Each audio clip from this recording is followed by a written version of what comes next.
Hey guys, welcome to the 20s Experiment podcast, where we talk about the experiment on how 20-year-olds have faced life's challenges and their perception on life. I am your host, Zach Warner. Today we have a very special guest here. He's been my friend for about a month now, right? Yeah. We have Ian Schirmer here, and he has been honestly a great friend. I was on his podcast. Shout out to the APE podcast, All People Everywhere podcast that him and his brother and a couple friends made, correct? Yes. Okay. Welcome, Ian. How are you doing? I'm doing great. How about you? And Doing it's so good. to be here. Oh, yeah, man. I'm glad. Thank you for being here. Of course. Thank you for being on the first ever 20s Experiment guest. It is great to have you here. So, I have a certain question that I've been wanting to ask you, but I wanted to save it for this podcast. Oh, of course. By the way, guys, everything that I ask him right here, we haven't talked about. This is not scripted or anything like that. It's just I do plan for the questions though, so that's the only thing that's kind of scripted in a way. But other than that, everything else is raw. So, what are your thoughts on college? Do you think that 20-year-olds should go to college like right after high school, or do you think that it's kind of, are you like a middleman about college, or do you think... Essentially, I'm a middleman because some people may have different options about whether they decide to go to college or not, because there's many jobs that don't require a college degree.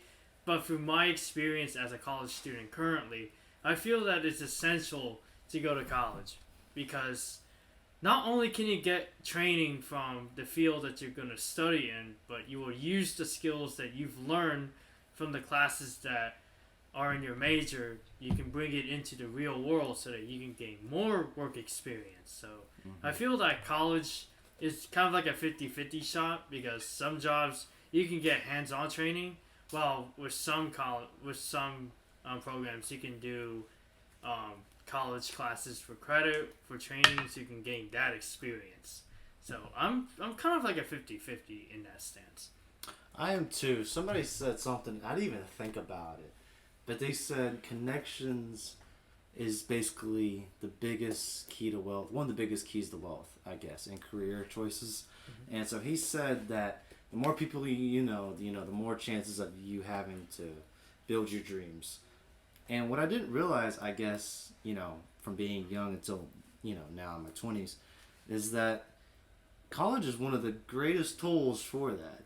You get to meet all kinds of people, and it kind of does help you, in a way, choose what you want to do, what kind of friends you want to hang out with. So if you can choose what kind of friends you want to hang out with, choose who you want to be with the rest of your life as well, I feel like that can kind of help you with your career as well. You should be able to help.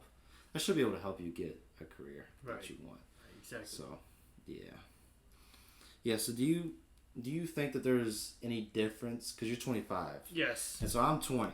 Yeah. So there's a 5-year difference. Do you think that that's a crucial 5-year differance? I think that is a crucial 5 difference.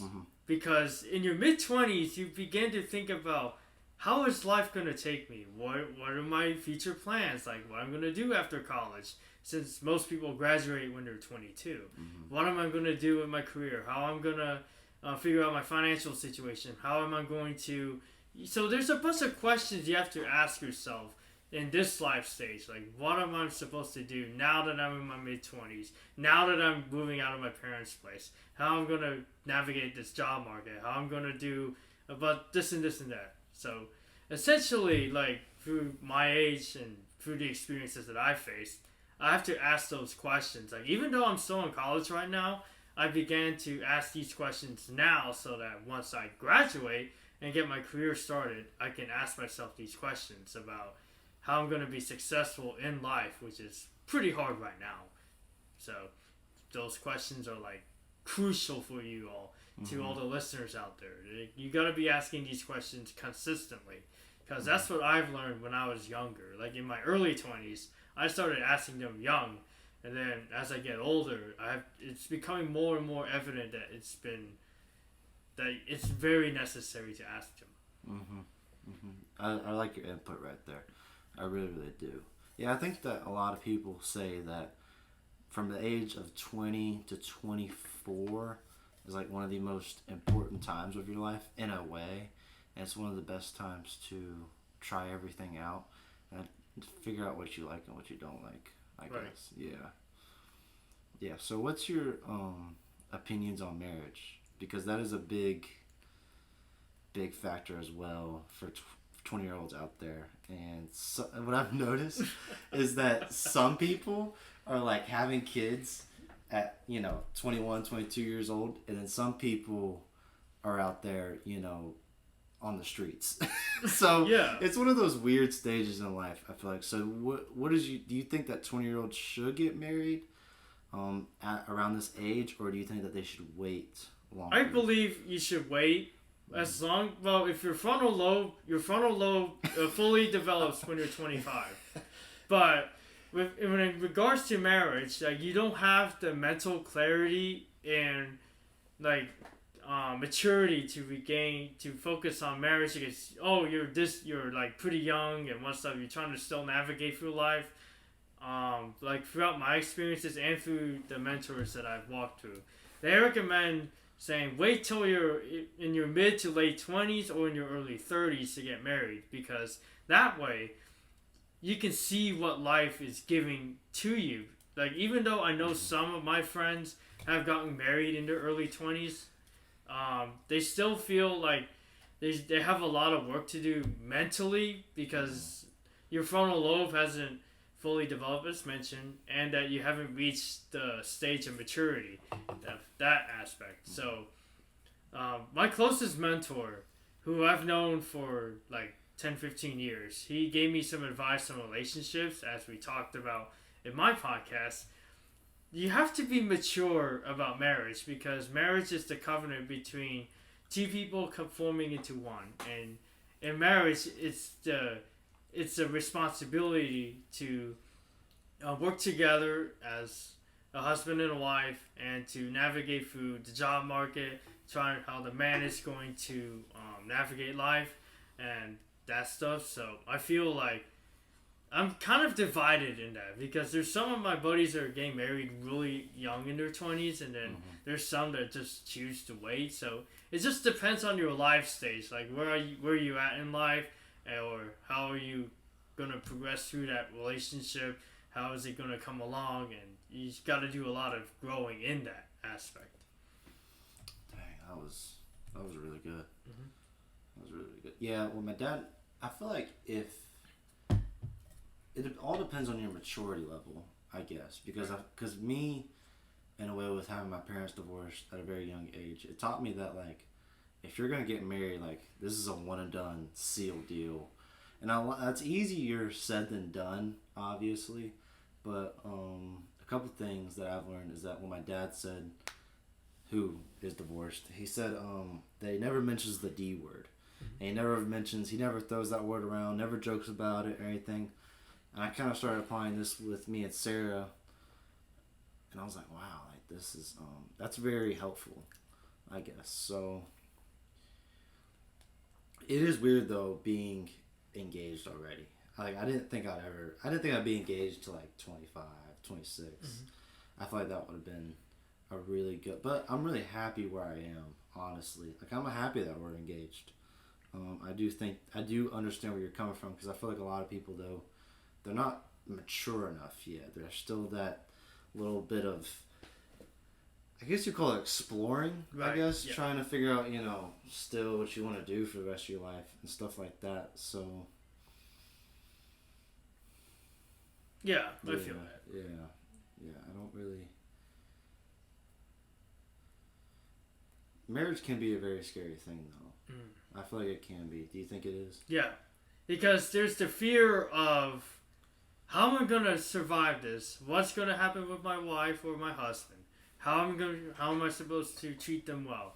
So there's a bunch of questions you have to ask mentally to make sure the relationship remains healthy and that it can last long. Like my parents have been married for 29 years, so they've been asking these same questions, like how is the relationship gonna stay healthy? How I'm gonna treat my children, like when you have kids one day. How are they gonna raise up to be like the father you are? How are you gonna be like the wife or mom that you're gonna be in their age? So those are questions that are crucial to ask once you're married, because the foundation of kids is you have to start having these conversations way early in the relationship, like even as boyfriend girlfriend if you're committed to it. So that's what some couples have talked with me, like when I got advice, some spiritual wisdom with them. So it's been, those questions have remained helpful in any relationship, not just in marriage, but any. If you make like the right steps, I feel like if you just make like a couple right steps, it kind of pivots in an amazing way and helps you kind of for the rest of your life almost.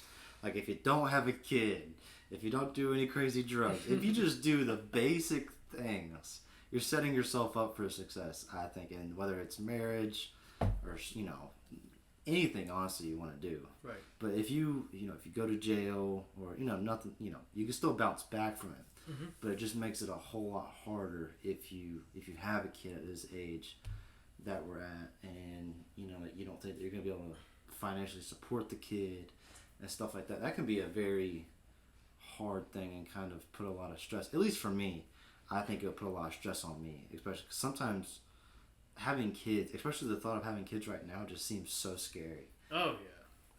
So you think the same thing? Yes, because there's some couples that do not want to have kids because of the financial burden that they have to go through, because having kids right now in this economy is becoming more and more expensive because food prices are going up. All the materials that are, like diapers, for example, they're getting expensive. Everything around, like, stuff to have a kid with is getting expensive. So some couples decide to hold off on it until the economy becomes more at a stable rate and inflation at a steady rate. So, like, there's some couples that I've known that decided to hold off on having kids until everything is at a reasonable price so that they wouldn't have to deal with the financial burdens that are associated with having children. Because some parents are struggling right now because of the high costs of everything, especially when having at least one or two kids. So it's kind of like a hard time in life, like especially for new parents. So it's something that they will have to navigate through and ask those questions if they decide to get kids or whatnot. Yeah, that's one thing that I've learned from having Maple I didn't have Maple. But having, like, when we first got Maple's a dog, by the way, everybody. She's already had a bunch of problems. And some people say it's because she's purebred or whatever, but she's also just a puppy. Mm-hmm. And it's kind of like with a baby. They're kind of almost the same. And she gets into stuff, and then we have to take it to the vet. Or right now, she has I think it's a hot spot on the top of her head. Mm-hmm. So it just looks disgusting. But like, we're gonna take it to the vet soon, probably for that. And we had to spend $20 a day, which is not a lot of money, but it was still like my parents just spent like a couple $100 just for this dog, you know. So I couldn't imagine a baby in a sense. So what you're saying with the economy right now as well is that, yeah, that can be a very scary thing. I completely agree. Yeah, I agree too, because there's some people that have to face those fears about having kids. That's why, like, yeah. I asked, like, a good friend of mine. She's even scared to have kids because of the burdens that might go with it. Like, oh, like, I'm going to be sleep deprived because the baby's going to be crying, or if it's like this and this and that. So, like, because my parents felt that when I was a baby, because they've been getting up at like 3, 4 in the morning because my brother and I would cry because we were not used to the time zone at the time, because I had just moved from Cambodia all the way up to the good old state of Georgia just to live in and be successful with. So my parents had to endure that, and they've learned through their relationship with Christ to navigate through when we first came to America. So that's another burden too that most parents might have to face. And there's a big difference, like what you said with Christ. There is a big difference with relationships, I feel like, in my opinion. You can tell when there's a couple that puts God first and leans on God in a way. And you can tell when there's a couple that just seems like they're just going through it. And, you know, they're not putting God first. Nobody's perfect. Like me and Sarah, we're not perfect. I always honestly kind of forget to let God do a lot of the work in my life, but in our being engaged. Right. But I feel like there is that big difference of having God with you as a couple and being able to get through certain things like having kids, and being able to kind of shine a light with the kids as well. Oh, exactly. And there's also that like satisfaction with God. I feel like it's like, not the satisfaction, fulfillment. Yeah. And honestly, it's kind of hard for me to describe in words with that fulfillment.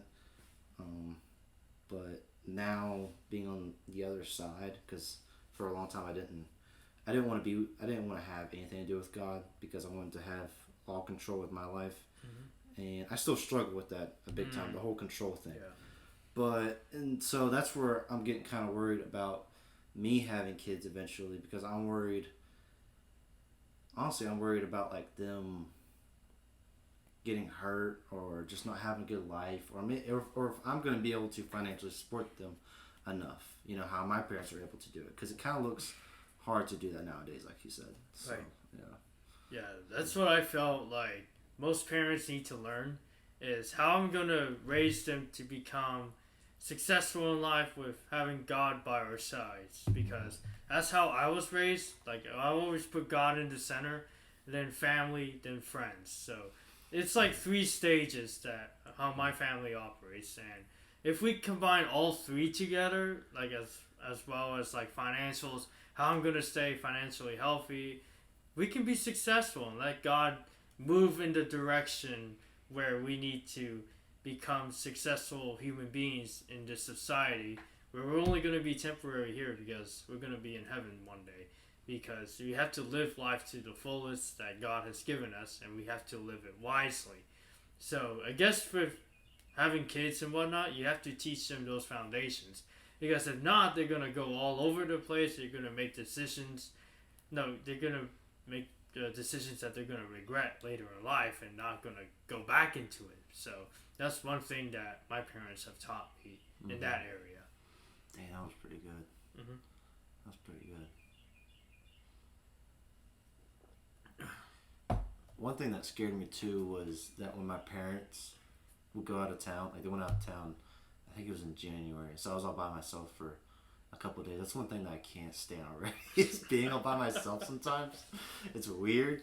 I'll by myself in the house, and I have to buy the groceries, I have to clean the whole entire house, I have responsibilities. But with Maple, I was like, I have to make sure that she doesn't die in a way. That she doesn't get ran over by a car. There's like no coyotes come out at night when I let her out to go to the bathroom. And so it was weird. I had this like realization that like I am responsible for somebody else's life. And when I applied that to eventually having kids, I'm like, holy cow, that it seems like the most scariest thing in the world. But I feel like it's also one of the best things to ever, like, it's worth it. It's completely worth it at the same time. So I think I'm struggling with not fearing everything with eventually having kids. Obviously, I'm not planning on having kids right now, but you know, just thinking about future wise. So Exactly. And do you ever get caught up? Because speaking of that, I get kind of caught up in the whole like saving, investing, trying to, I guess, better off my life and trying to plan for future me. Do you ever get caught up in that, and does it stress you out? Well, personally, I basically caught up with it because I started young, because I've been putting money into an investment fund like since I was a kid. So I have a account where I put most of my assets in, and in case of any emergency, like with my parents like passing or whatever, which I hope that won't be the case, that's money that I'll have in reserves. But as of right now, I don't touch it unless if it's for an emergency. And I also have a 401k and Roth with Home Depot, which is where I work at. So I've been saving up that so that when I retire, I can access the money that I need. So pretty much I've been caught up in that. Well, I talked with a customer on 2 days ago. He told me to start your 401ks and Roths early, like now, because he knows some people that waited too late and they regret waiting too late. So he told me start now, because if you start now, you'll have way, way more money than what you ever had when you retire, so that you can access it for whatever reason life brings at you. Because life right now is hard, and with financials, everything's getting more expensive, so our wallets are like draining down the toilets. So with everything that we may buy, like everything's getting more expensive now. So we were like, yeah, it's better to save now than to blow up your money on endless Chipotle, endless Starbucks, everything. So it's better to start saving now, so that you can have enough funds to purchase things that you really want, or is it a necessity? So that's what I've learned from that interaction I had with that customer 2 days ago. I think that's what most people say is the compounding is one of the most important things about it, and investing wise. And if you invest as early as, I wish I would have invested. Honestly, I haven't even got to invest any of my money yet. I'm about to start doing it to my Roth IRA, but I wish I would have started doing it as a kid. But you have those memes and everything where it's just like, man, I should have started saving money when I was born. And you're like, oh my gosh, that's hilarious. But yeah, I honestly wish, like that. I think that's something I'm gonna do for my kids. Is that I'm definitely gonna like put in. I think one of my coworkers said, he said, when they're born, if you just put in $1,000 from the time they're born to the time they're 18, that amount of money, just $1,000, and it compounds and it compounds, it is insane. Yeah. But if you just wait and wait and wait and wait, like that one guy said to you, it's hard. Yeah, it's exactly. Hard. Yeah, but if nobody tells you about it, it's one of those things. It's like one of these things that you're gonna regret, and like, oh, why did I listen to this advice sooner? And then I listened to a conversation with Dave Alexander, who is a well-known financial planner and investor, who came to the Living Room Woodstock, which is a college ministry that I go to, and he told me some 3 principles about how to use your money. The greatest financial decisions that you will make, if you apply the 70%, use whatever money that you want, like spend it on whatever, 20% on saving, and then giving 10%, you will live like what most of America is not living, which is stressed, anxious, or depressed, or any other feeling like angry, sad, because of the weight of money. If you apply those 3 things that I just mentioned, you will live like a very, very healthy lifestyle in your financials, because that will make you more successful than ever. I completely agree with that. Wow, that's a really good way to follow. It probably helps you too. Like, one thing about anxiety, what I realized is that if you break it down on what you're having anxiety about, like how you just broke it down, even in numbers, like how you just did, it's really like, oh, well, it kind of makes it all go away in a way. You know what I mean? So that really, honestly, just kind of helped me not have so much anxiety about, well, what do I do and where do I go, and with the money aspect, because I don't know much about investing. Honestly, to me, it's confusing. Like, I don't know whether, some people say, oh, it's never a good time to put it in the money, just do it. And I'm like, I don't know, when should I put in the money? I mean, like, I know, you buy low and you sell high for normal stock market use, but other than that, I don't really know. So I've been having like a little bit of money just sitting, when the money that my grandpa gave me when he passed.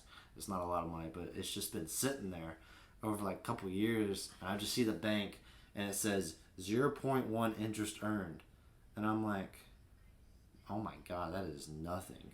Like, what is this crap?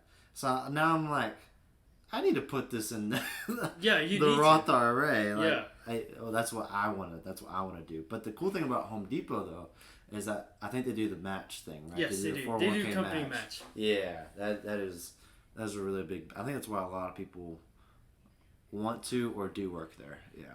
Yeah, it's like an option. Like sometimes, like it's available for you, so you can either give part of your salary into your 401k and Roth, like part of it, like maybe 20% of it, And if you continue to do that, like once you get paid every 2 weeks, you will start to see your 401k and Roth start to grow.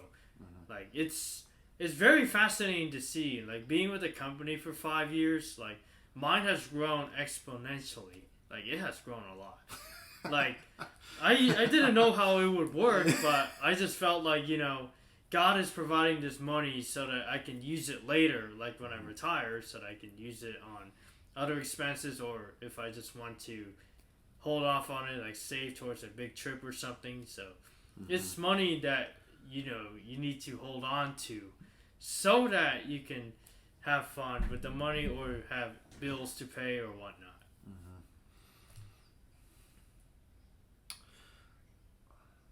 Yeah, I've had a hard time with worrying about when I put in the money into the savings, or not in from my savings into the Roth IRA. I'm like, crap, because I don't want to take it out because I've heard of the withdrawal penalties. And I'm like, once I see this, when I have to put that money in, I'm not going to see it for a while. But that's kind of the whole point of it. But I've been having that like control anxiety thing that I've been talking about on letting it go and letting it grow as well. And so letting it go and letting it grow. That's a that's a good stanza that some of my buddies have told me. Like it's better to let it grow than to just sit there, because if it's gonna sit there, nothing's gonna happen. It's up to you to make it grow. It's up to how you're gonna divide up your expenses to make sure that it's healthy, so that you can have money out, so that you can use it for other expenses or bills to pay or whatever. So it's good to let it grow. So that's what I've been doing with my 401ks and some of my money habits. So sometimes I just let it sit there. Sometimes I just let it grow. You just got to pick out of the two, and it's better to start off now with that decision, because you're going to regret it later. So one thing that I've been wanting to ask you, I think I've already asked this before, but I kind of want to go into more detail about it. How did you have the balls to just start a podcast right away? It was through COVID. Yeah. So a group of my friends, including my brother, we got together because we were having like this exponential crisis with the church and whatnot. The church that I left, and I don't want to go into full details about the church that I left at, because it was so traumatic and whatnot. And we were like, let's start a podcast so that. And COVID kind of played a role. And we were like, let's play a role into show who we are and how we can share the love that many of our friends, like our friend group, has onto the world. And we decided, let's start a podcast. Call it the APE podcast, All People Everywhere. Because our main goal of the APE podcast is to reach out to people from all types of backgrounds and different perspectives, and simply sit down and have a conversation about anything and whatever we want. So it was a goal. Our goal is to reach as many people as possible, because we want to highlight what other people want, like what their experiences are, how do they view life, how different people have different backgrounds, like different cultures and whatnot. So it was the main goal of that. So all of us sat down. This was in 2021, like late 2021. We were just sitting around at a table like this with my brother and then my best friend Chris and a few others. And we were like, let's start a podcast. So he has my friend who is also a producer and music artist. He makes his own music. He has all the equipment he needs. So we were like, let's use your setup and get this podcast going. So we sat down, and then my brother began to do the very first episode about what the podcast is, what its main goals are, and how we're going to make it successful. So the story of the 8 podcast, it's been quite interesting. It's been a fun ride, and we plan on continuing for as long as we could, and we're always down to reach out to new guests that would like to be on the show. And shout out to my boy Chris Jones and my brother Javi for making the 8th podcast happen, and for inspiring this show to become one. Yeah. Yeah, I'm so glad that we connected because, and like I said in the other one, it's so rare for people, kind of like how you guys are, to just go, screw it. I don't care what most people think. I'm just start a podcast. Because that's one thing that I kind of struggled with, was trying to make it too perfect and worrying about what other people thought. And so I kind of liked how you guys seemed, at least, to be like, I'm going to just do it anyways. And so in art, and this to me is an art, it's not perfect. Right. There is no perfect art. Right. Unless you're doing, some really, you're just a famous artist with doing painting or singing or something like that. But this I kind of was inspired in a way on how you guys were, because that was the struggle of me and my friends, and trying to do it with me and my friends were just like, well, we want it this way or we want it this way, and just the fact of that we never just pulled the trigger on it, and we just never did it, and so that just kind of drug me down. I was like, crap, I don't think I'm ever gonna start one. And now I'm like, now I'm in a good place towards like, let's see where this goes. It doesn't have to be perfect. Doesn't have to be all the bells and whistles. Let's just do it and let's just see where it goes. Because I want to be able to reach people, kind of like how you guys are. You connect with people all around the world, right? Yes. See, that's so cool. That's so cool because they're able to get your perspective on everything and on your life. And so it's really, really cool how you guys did all of that. It's really inspiring. I feel like our main goal is to reach any people from around the world, because our culture is way different than some cultures in Asia, Europe, Africa, South America, Central America. So if we gather most of these cultures together, we can view like different perspectives on what people are and how do they live through life, because we have the luxury of living in America. Like, some people just don't, because some of them that I've known and met through the travels that I went on, people do not have air conditioning. They do not have safe drinking water. They're not being fed enough. So that's something that I've learned through my travels, and that's what inspired me to get this podcast going, is to reach people from all walks of life, like whether they were poor, they're rich, or middle class. We can just simply sit down and have a conversation and just share about what life is to them, so that we can learn from their culture, so that we can understand it better. Because us Americans, we always live in an individualistic society. Most cultures outside of here do not. They mainly focus on family or friends, or they focus on each other. Like, well, here we're so individualistic. So my goal for this the 8th podcast, is to break that gap altogether. Just bring people together, no matter what their cultural heritage is, and just let them share what their perspectives on life are. That's so important. That's so important on what you did there, was that you touched people's lives because you showed interest in them. And that is something that will carry on throughout the rest of their life, and they will remember you for that specifically. Which is so cool that you get to go out and travel the world and get to meet all these people, and just those conversations can be very, very powerful, I believe. Or were they very powerful for you? Yes, they were. In the 10 countries that I visited, I felt like a strong sense of like people feeling the need to belong, because it's very important that if you get to know someone that's from a different background of life, you get to learn more about them. Like, some may not speak our language, but if we interact with them in their language, we can understand them and how they bring their love towards us. Yeah.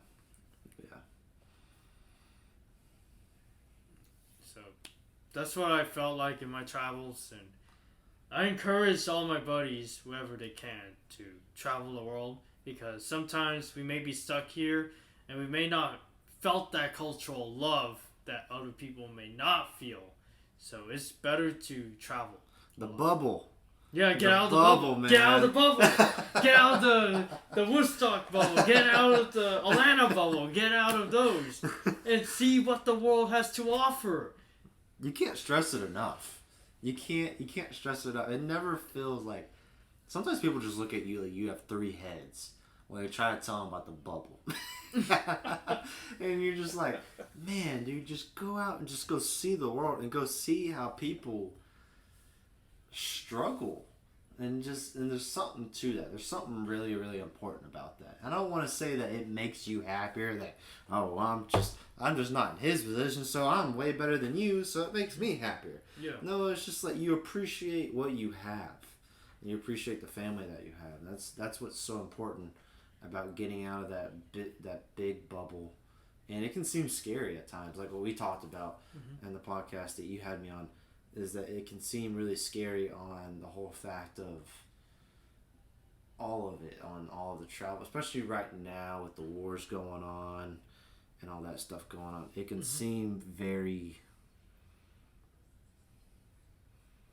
very scary, I guess. Yeah. Is what I want to call it. Yeah. Yeah. Understandable. Yeah, it's scary especially for new travelers that are going international, because you have to worry about customs, immigration, or they're going to let me in the country, or how are the people going to receive me once I arrive? Like, if you're going to stay with a host family or whatever, if you're going on a mission trip, how are they going to receive me? How are they going to receive to me?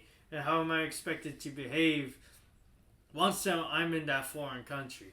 Because the laws over there are so different, and the culture is different, so we have to learn how to adapt to it. So that's what I've learned in the many travels that I went to. Like, for instance, I went to the United Arab Emirates in 2019. One of the best countries I've went to. The culture over there is so different that I have to adapt. So I had to learn how to dress like this, because that's how all the men dress. Like long pants, like a shirt like this, and wear the kifta on their hats and on their heads. Have to learn how to wear that stuff in 115 degree weather. I have to learn how to dress like that. And at night, it's 90 degrees, so I have to learn how to dress appropriately and in accordance with Muslim culture. So that's one thing that I've learned once I arrived in Dubai, in the United Arab Emirates. Like, I had to learn currency exchange, because some countries do not accept the dollar, so I have to learn which currency to use. How does this work in over there, like that stuff. So that's one of the things that you have to learn if you decide to travel. Like, when I was in Germany, I had to learn how to use the euro. How I'm gonna, like, some places do not accept credit cards. Like, you have to carry cash. How are you gonna adapt to that? Like, are you gonna accept the fact that you could be carrying cash everywhere or that stuff? Or with public transportation, am I going to navigate this public transit system well, even though, like, most of the population doesn't drive? Like, I'm going to accept the fact that I'm going to take public transport.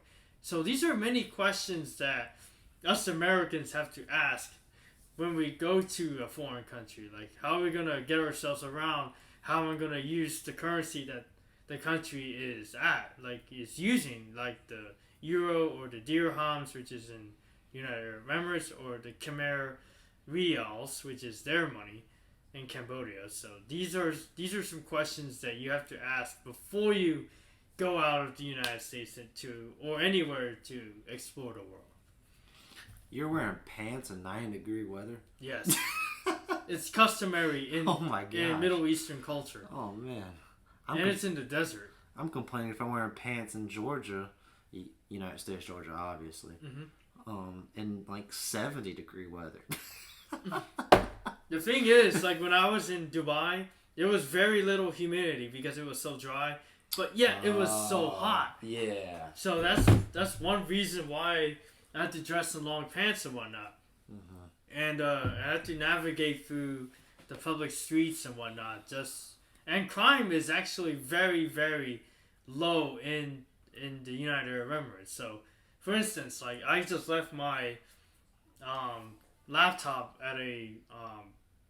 at somewhere that I went to, like, just to run a few errands, and then once I came back, that laptop was still there in the United Arab Emirates. because crime is so low and they have one of the strictest crime laws ever. So that's why like I felt that sense of safety, because safety is like their top priority in the United Arab Emirates when I went there, because their laws are so strict.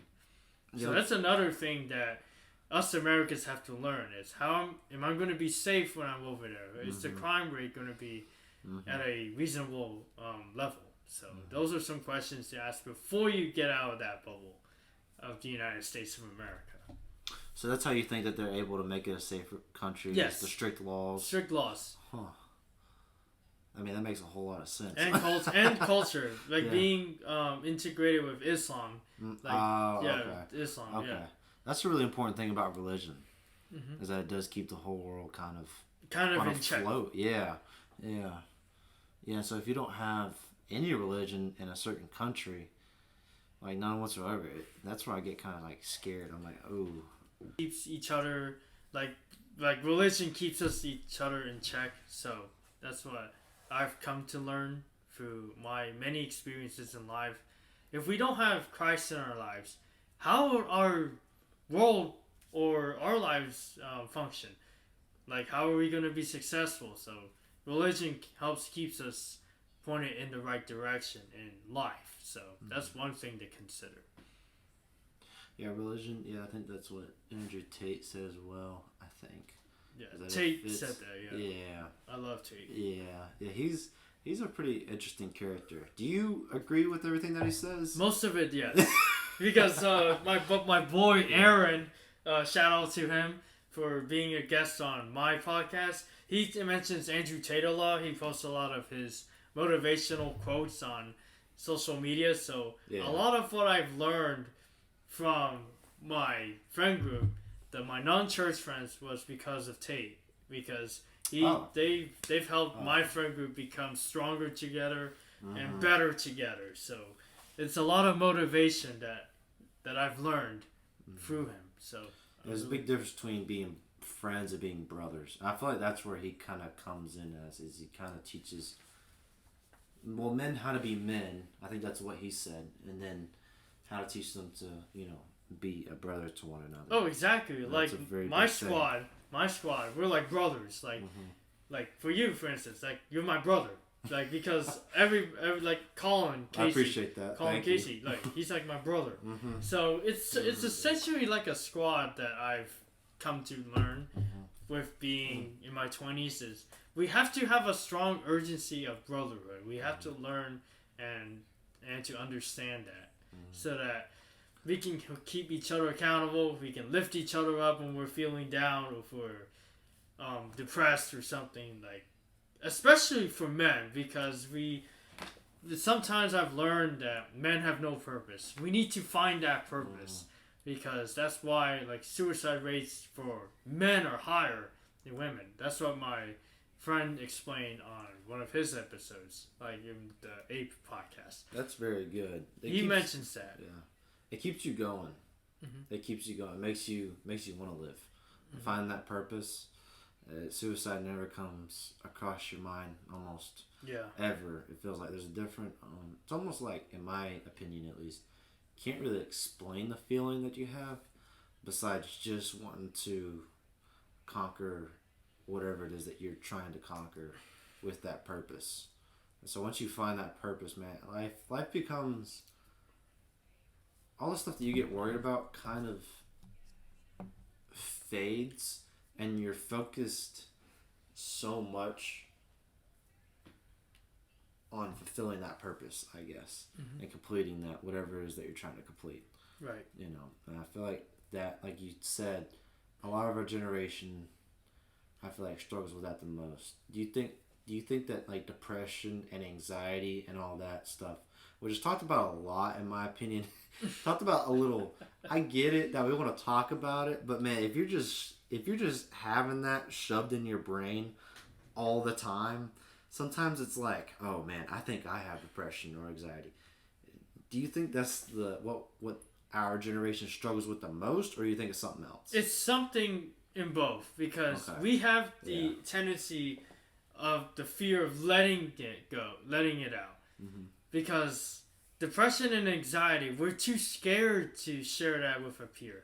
We're too scared to share it with a parent or relative. We're too scared to share it to any of our best friends. We're too scared to share it with ministry people or leaders. It's something that we have to learn that we need to let go of, because if we keep it stuck in you, it's not going to go away, because I learned that the hard way a few years ago. Like, if you just leave it in, you're going to get even more anxious, you're going to get even more depressed, you're going to get even more like stuck on this and that. Your train of thought is going to be stuck in that mindset. So I highly implore all my listeners to speak up about it. Like, get someone that's close in your life to sit down and have a conversation about this stuff, because it's better to go through it together than to face it by yourself. Because if you face it by yourself, you're not going to be successful. You're not going to get better. It's going to push you down to the ground. That's what I felt. Like, COVID probably took a big toll on that. Because anxiety rates exploded, depression rates exploded because of the isolation. Like, we as humans, we are built to be around one another, and if we just hold it into ourselves, we're not gonna get better. That's what I felt during COVID. I was alone all the time. Like, I couldn't get out of the house. Like, I was depressed and whatnot. I couldn't do all that stuff. So it's better to have like a squad of people, like a close friend of you guys, like close friend group, to help you stay accountable, like help to lift you up and become successful. Because this fight is never good if you're facing it by yourself. Yeah, when you touched on the not holding it in, you gotta let it out. Like, you have to let it out, because that's one thing that I learned with therapy, is that if you let it out and you tell this one person what you're feeling, it kind of, at least for me, helps connect the dots on why I'm feeling a certain way. But if you just hold it in, then it's kind of like a constant battle in my head on if I'm right or wrong in the way I'm feeling. But if you let it all out and you tell this one person, and you tell another brain, like, hey, this is the way I'm feeling, and this is why, you're able to look at yourself in a way and be like, oh man, that makes so much more sense on why this is causing this. Or maybe I'm not that stupid in this situation. And then, you're able to see yourself in a way. And also, it gives a big weight off your shoulders in a way if you vent. To either your therapist, to your siblings, or to even a friend like you, and so you're able to, I don't know, something big about venting to another person, I guess, and then letting them, getting an opinion also on somebody else, and what do you think? You think that's a big help or no? I think it's a big help. Yeah. If you just sit down with someone that you trust and just venting it all out, the other person can help you. Hey, so how is this option going to help you out? Is this option going to help you out? Or is this option going to help? And you have to think in your head, which option is going to help you out the best? Because not all options will help you out. You have to pick one that's going to work out for you the best way. And that's what therapy often teaches people. The therapist will either give you like a list of things to do, like to help you overcome that fear, so that you can navigate it easily, so that you won't have to worry less or more or whatever. And that's what I've learned through my therapy sessions. Like, I have to learn to. It's good to do it on one day, like one part, and then give that other part a try. Like, see if it will benefit me. So, and I felt like this is a big factor of our loneliness, anxiety, depression, everything that we see on this is not gonna help us out with our depression. We are even more isolated, anxious, alone, depressed because of this device. Because that's like our remedy to go to instead of with one another. And that's something that I have to learn for myself. I have to reach out to my peers or to a mentor, be like, hey, I would like to get a coffee with you. And when would you like to get some time together to just hang out and have a conversation? Instead of just being on this device, being lazy and not doing anything.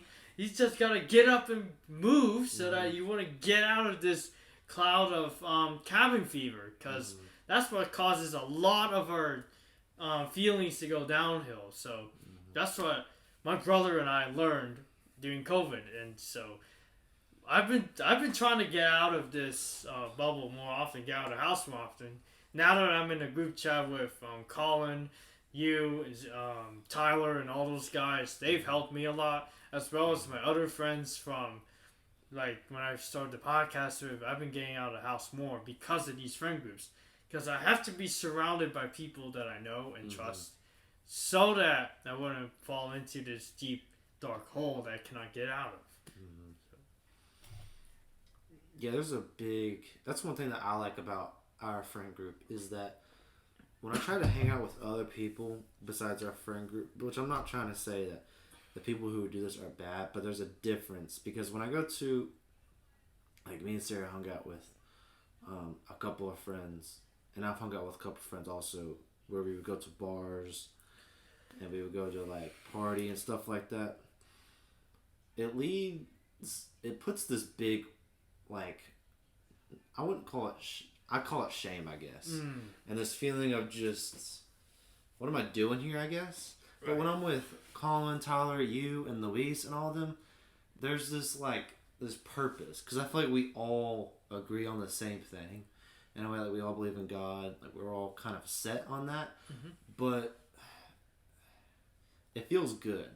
I guess it feels like there's a purpose there. Like, and we're all striving to be better each and every day. And when I go there, I just feel like to the bars and stuff like that with that kind of crowd, it's just kind of like, what am I doing? And the whole entire time I'm there, I'm just like shaming myself. I don't feel good about being there.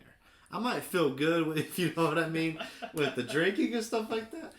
But at the same time, I'm like, what am I doing? Yeah. Like, I need to, I need to hop on the phone. I need to call customers with my business, or I need to go pick up some more hours at the Home Depot, which is also where I work. We both work at the Home Depot. Or I need to go hang out with some really good people who can really help me in my life. And, I need to go hang out with Sarah.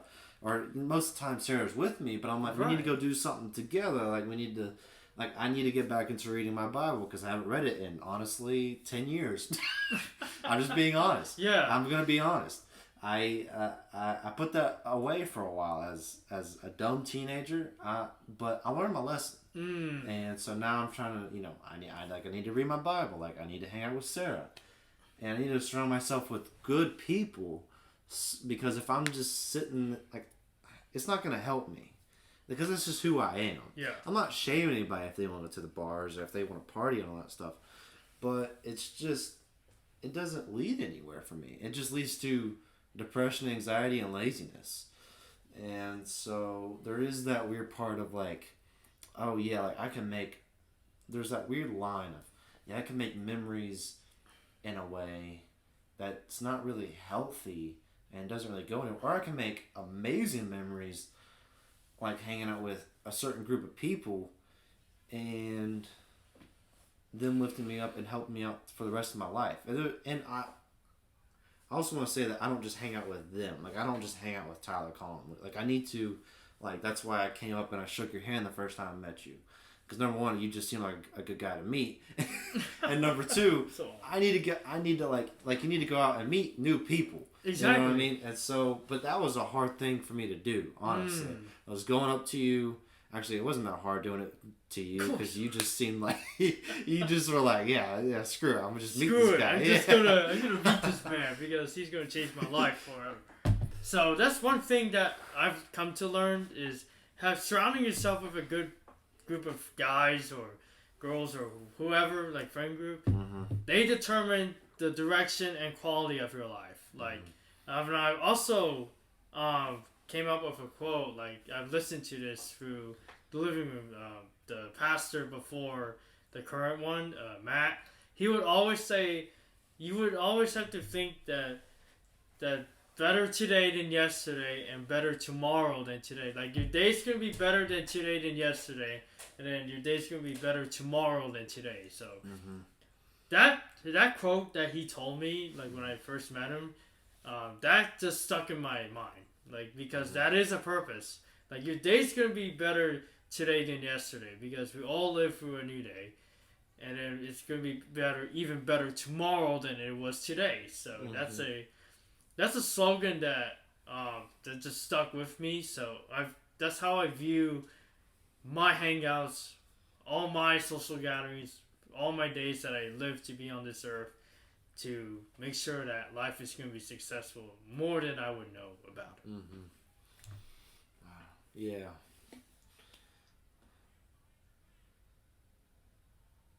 Yeah, like yesterday, like I could already see myself trying to make because this is another part of me that's like trying to make excuses, and this is gonna sound kind of harsh, but it's gonna be honest. Yeah. I sometimes find myself not wanting to be with with our group because it makes me scared. Yeah. Scared of success and scared of, well, this is too good to be true in a way. This isn't real. Like all these, all our little group that we have, it's like I caught myself yesterday being like, do I want to be here? Why am I here? Is this okay for me to be here? Am I choosing the right friends? And I know that sounds harsh, but I think that was honestly flesh and the devil kind of coming at me and being like, well, you need to be with, people who are sinners and who are having, I mean, we're all sinners, but, people who are not anywhere near God, and you need to be with those people and touching their life, and you don't need to be with only just good people, and I guess that's a weird way to think, but that's just honestly how I thought about it yesterday. It was, man, am I doing the right thing by being with good people? You know what I mean? Right. But when I go to the bars and everything, it's just like, no, I think I'm doing the right thing, but I think I need to find that good balance. Good balance of, hey man, you don't have to be at the bars all the time. Come hang out with us and play some pickleball. That's what I struggle with too. Yeah. I struggle with that too because finding a balance, I have to go to the golf course every day. Oh, I have to go play pickleballing. Oh, I have to hang out with this friend group. You can't do that all at the same time. You have to figure out when you're gonna go to the golf course. Like I struggle with this too. Like I can't be going to the driving range 2 times a day because I'm gonna blow up my money and stuff. Because I already spent like $25 at the range, which is exorbitantly expensive. Yeah. So I need to learn how to cut that down, like cut the amount of times I'm gonna use my money and stuff. So that's like with friend groups too, and with your situation at the bars. Is you have to figure out, is this benefiting me? Is this gonna benefit me in the long term, or this is not gonna benefit me? And that's something that a lot of people in our 20s, especially in your 20s, struggle with. Because we're just starting to get used to life. We're just getting out of college. You're just getting into the workforce after high school. You're just getting into that career path. You're just getting into these relationships. You just have to find like a good balance. Because if not, your mind's gonna run all over the place. Also, if you have a messy room, that means your mind is cluttered. You have to stay organized and have a balance. Like, if you have a messy room for like a week, that means your mind is not cluttered whatsoever. I mean, cluttered, like, all the time. Like, you have to figure out that discipline. Say, hey, I'm going to clean this room up. I'm going to clean this space up so that I can think more straight. I can have more mental clarity in that. So that's a lot of things that people in our 20s tend to struggle with, is having balance, having purpose, as I mentioned. So that's one thing that I've come to learn when it comes to having balance.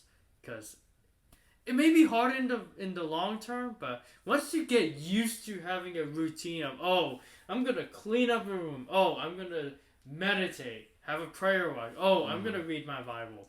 I'm going to read some spiritual books. I'm going to listen to a meaningful podcast. I'm going to work out or whatever. That promotes mental clarity. So that's one thing in your 20s that you have to navigate through, or else you will not become successful. I guess that's one thing that I used to have a horrible time with. I still struggle with it all the time. I think that I need to be reminded of that every single day. Like, from the moment I wake up, I need to be reminded that, hey, if I clean my room, if I read my Bible, this will help me throughout the rest of the day. But I was like, well, there's other people out there who don't have to be reminded every single day. They just go do it. Why don't you just go do it, Zach? And so that didn't lead me anywhere. So I was shaming myself on that I had to remind myself. But that's just who I am. And I have to accept that if I have to listen to a certain podcast, if I have to remind myself to read my Bible every day, as long as I do it, that's all that matters. And eventually it'll become a good habit, and it'll become something that I won't have to remind myself every day. But it's getting through those, I don't know, first couple months, probably, at least for me at least, to finally be like, okay, this is something that I don't have to remind myself every day. I'm just going to, do it. And so that's something that I started doing. Like, I started helping my mom, because I never, honestly, I'm just being honest, I never helped my mom ever with cleaning my room, doing, like, the dishes. I never cleaned the house in general. Like, I just never did. I was a messy kid who had a ton of ADHD, not trying to blame it on the ADHD, but man, I did not help my mom at all. And so now, like, I'm just trying to do the dishes for her. Like, I'm like, hey mom, I'm gonna unload and I'm gonna load the dishes for you. And man, she just takes so much, like, I take a lot of pride and joy of it, but she's also like, wow, like, thank you, Zach. And I'm like, no, thank you for those years of hard work of cleaning my room for me all those years and doing all that stuff for me all those years. So that one small thing that I did, it helps me out the rest of the day. But if I don't do those dishes, like tomorrow, man, I'm just going to be like, oh, crap. Like, what am I doing? What am I doing? And so, but after I do those dishes, I'm so much better off, and mentally at least. But, like, my room is messy right now at my mom's house. It is so messy, it is insane. And so today I was just like, man, why is my room messy?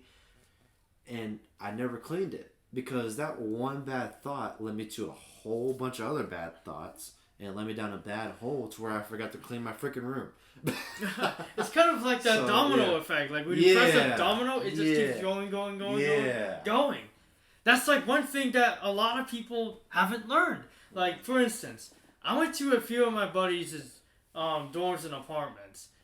I see dishes in the sink. I see cockroaches everywhere. I see garbage everywhere. Their rooms are messy. It's their mental clarity that's like, oh, I don't want to do that. I'm just going to let it sit there. Their trash is filled up. And I'm like, what is going on? Like, with our generation, like, our mind is so clogged up with a bunch of thoughts and stuff that we're not motivated to clean it all up. Just like clearing your mind, clearing up the garbage, clearing up the dishwasher, clearing up the floors and whatnot. But if we start that now, like at a young age, it all becomes a habit. It just keeps going. Because that's what I've learned when I was in my teens, going into my early 20s, that if you continue to have like a routine and you just stick with it, it's gonna stick with you forever. Like even if a routine kind of throws you off a bit, you can bounce back right up, and you can continue that same routine over and over again. That's like with having discipline. discipline and holding yourself accountable for not picking up the dishes, not doing chores, or not taking out the trash or whatnot. So that's one thing that I have to learn about, is holding myself to account for not clearing up my room, not doing the dishwasher, not helping out my parents or chores. So I have to learn that, or else I'm not going to do it and my apartment's going to smell bad and it's going to cause a health hazard. Like, it's something that I have to learn. Yeah. Keeping up with auto maintenance. Because I work on my own car too. Like, I have to keep it up. Like, I can't afford someone to scam me at these oil change shops. I just do my own work on it. So that's another thing I have to learn, is keeping that rhythm so that you can have a clear mind, so that you can move forward with your life. Well, dang, I feel guilty now because I just took my truck to get an oil change today. Crap. Because some people are like, oh man, no, it's not. It's worth it. Just go do it. You don't have to worry about where you're dumping the oil. You're paying a little bit extra money. And a part of me is like, man, no, I'm paying a little. Like, I paid $67 today. They overcharge you. My brother, he worked at a tire shop. A lot of these shops, they tend to overcharge you. Mm-hmm. So it's better to do your own oil changes, or your own transmission flushes, your own brake flushes, coolant flushes, all the tire rotations, everything. It's better to do them yourself. Yeah. So that's what I've been doing too. So I wouldn't have to pay too much for all the materials I need, because I already have a floor jack and jack stands already. So that's what. If you start work on your car early, then you can. That's a valuable life skill that you can get in your early 20s, so that you wouldn't have to rely on these shops for overcharging you. So that's one thing I learned through my brother. And man, if you don't put in the right oil, man, your car is screwed. Yeah, thicker is not better. Yeah. That's what I learned on a TV show that I watch on PBS every Saturday morning. It's called Motor Week. So that's the show that has helped me learn how to change my own oil. It's all because of that TV show. That's how I was able to learn to do all my own work on my car. And now look at you. You got a paid off car, and you know how to do all the basic maintenance on it. I mean, I don't know if you know how to change the transmission on it. Yeah, there is a transmission. That's pretty good if you plug. do. I mean, you're way ahead of me in that department. Because my car has a dipstick for transmission, so I can just look at it. Oh, okay. So I can just take a look. Yeah. It's impossible to have a sealed transmission, so you have to flush it out. There is a plug underneath the car that you can find the transmission, and then you can just press adjust like a little screw, and the excess transmission will come out, and then you can drain it out. It's that simple. Then there should be a hole under there, and that's where you fill in the new fluid. Yeah, there's one thing, because you have a paid off car. Yes, I have a paid off. I still owe like $5,000 on my truck. I did get a loan for $16,000. I put about a $6,000 down payment on it. And honestly, I regret a lot of it. I regret a lot of it. And I think this is the part of me growing my own opinions now on that decision that I made back at 18 years old. Yeah. Because I was told that it would help my credit score, and it did. It honestly did, which is a very important thing. And that it helped my business grow, because I was able to pull trailers with it. Obviously, it still works and everything, so I'm able to do a lot of things with my business with a truck. But at the same time, I'm like, at 18 years old, I just wanted to lift it. I wanted to lift the truck. That's all I wanted. I didn't care about the payments. I just thought, and I had that mentality of like it looks cool and whatnot. Yeah, and I was so like, oh man, if I don't, and I remember that night, if I don't get this truck, I'm doomed. That's what I felt like when I was like shopping for some things. Like, if I don't have this, then I'm screwed. Yeah. But in reality, that's not the case. Like, it's okay to hold off on it until later. Because God will give you the right time to get that truck or whatever. So, it's something that us in our 20s have to learn. It's better to hold off on something until later. And now, I almost have 200,000 miles on it. Over 200,000? I almost do. I'm almost there. And I'm like, this sucks. You know what I mean? Like this kind of sucks. But it did help me. The truck did help me a lot. It did help me to use certain jobs to make a certain amount of money. And so now I'm trying to look at it from a good standpoint. But lately I've just been like, I'm going to get this crap paid off as soon as possible so I can drive a paid off car as soon as possible. But at the same time, I am glad that I made that decision early on and I learned my lesson early on about getting like a loan and having a fancy, like, to me it was fancy at the time. And I still love the truck and everything. It's still kind of fancy to me. But now I know, like, hey, having a paid off car is so important. At least in my opinion. Yeah, it is important. And having paid off stuff is important. Eventually now I want to live a debt-free life as much as I can, as much as possible. The only thing I really, really want to owe is my house, because I don't want to work for the rest of my life and be a slave, right? In a way, to the lenders. So yeah, I don't want to work for the rest of my life, and I don't mean that in like a lazy way, but I mean that in like a sense of like when I'm 50, 60 years old, I don't want to be dealing with customers at the Home Depot or wherever I am, by the time I'm 60. I want to be able to spend time with my children and for when I have them, and my future wife as well. And so I think that, because that's what's important to me. But if it's important to who's ever listening, or to Ian, to help out those customers, still, then, that's what makes you happy. That's what makes you happy. But I think that whole truck payment and everything was one of the biggest teaching lessons ever. And so now I'm like looking for good deals on new cars, because I don't know how much longer that truck will. I don't think it'll last a whole lot longer, and I hope it does. But I have got, like, I still owe like 3 years worth that I could do, but I'm trying to get paid off this year. So I would still be kind of doing a good job on getting it paid off early. Yeah. But like, some people have told me, well, you'll be hurting your credit doing that and certain stuff like that. And I'm like, well, you guys told me that this will help build my credit, but I could have gone and got a credit card, which would have been a lot cheaper, and used my paid off Honda that my parents gave me, instead of trading it in for this truck that now has 200,000 miles on it and everything like that. I could have just got a credit card, would have been a whole lot cheaper, a whole lot better, and would have boosted my credit up faster. But now I know that, so now I'm still learning.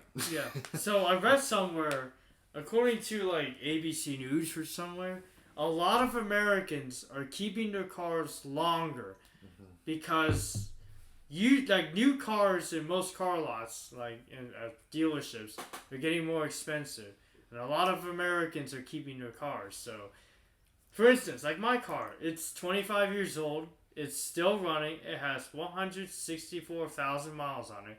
And it runs incredible. Like when I bought the car, it had 140,000 miles on it. Because the previous owner was elderly and they didn't have to drive it around a lot. So I bought that car for $300 and then got it all the repairs that it needed, and now it runs and drives incredible. So it's better to hold off your car for as long as you have, because with your trucking situation, I've read somewhere, if you continue with basic maintenance, like everything, your car or truck is going to last well above 200,000 miles. Yeah. Because I saw some cars that have like over 300,000 miles or above, because the owners took good care of it.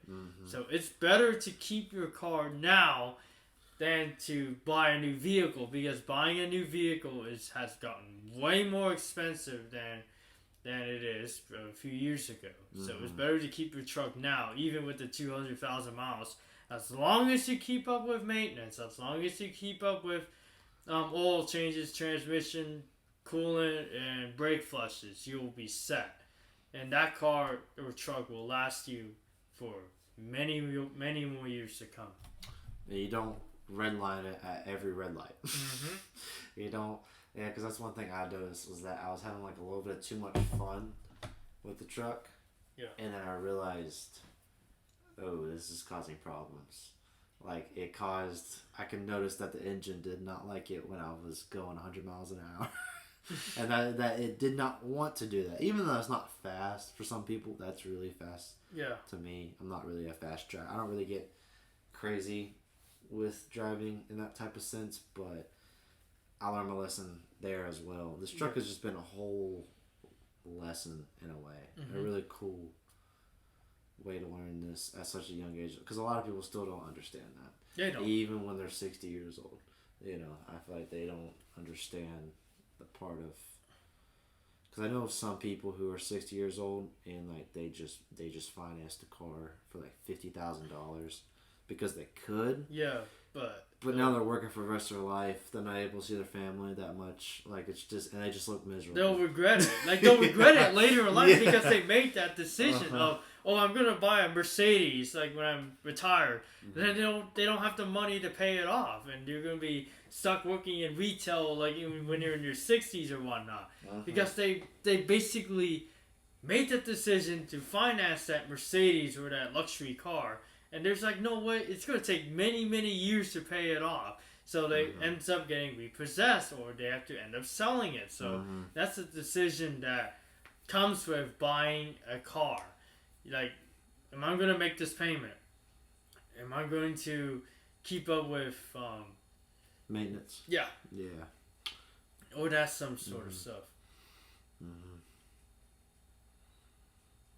And the truck too, just the gas, everything seems to be expensive. Everything's about expensive. that dang truck. Yeah, everything's just. I only have to pay expensive. like $35 for a full tank of gas for my car. Today was $90. Jeez. I know. And I think when I don't think gas prices are as bad as what they used to be or whatever. When they were at like their peak, it was like $130. Jeez. Yeah.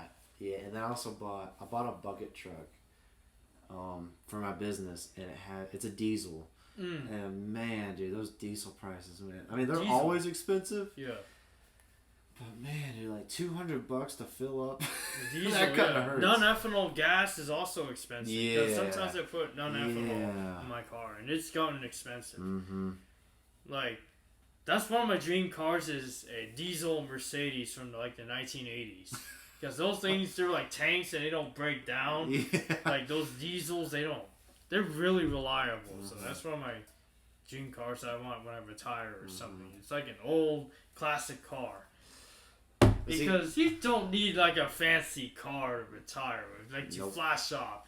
You can just have like a basic daily driver like what I have. Mm-hmm.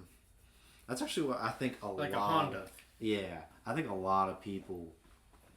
I think a lot of more like wealthy people drive those kind of cars in a way. Like they drive very reliable. At least that's what I see wealthy old people driving. And you see more of the new kids, the newer generation, like financing a Mustang, and he's got like an $800 payment, 16% interest rate, and he's just getting screwed over, and he's got to pay for it for like the next, couple of years, and it's just gonna suck. Yeah. And so that's why most of America is stressed about money, because they don't know what direction their money's going to go into. Like they don't know.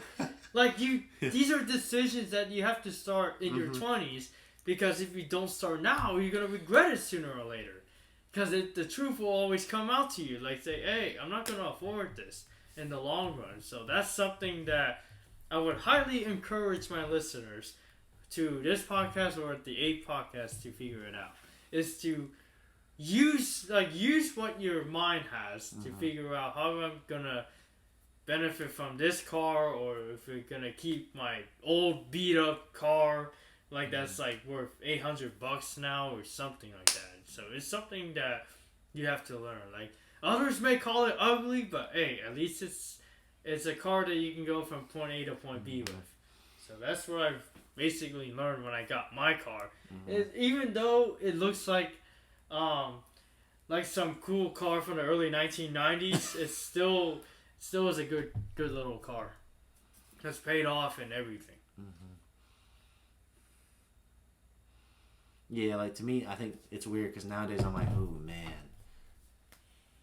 that Honda Civic looks mad sexy compared to that Porsche, that brand new Porsche or brand new Supra or whatever, that Lambo, that's at a red light right beside you. I'm like, and don't get me wrong, those are pretty cool cars, but I'm like, man, dude, that paid off car looks so much better because I'm just thinking about all the stresses that just come with the payments and stuff like that. It kind of like.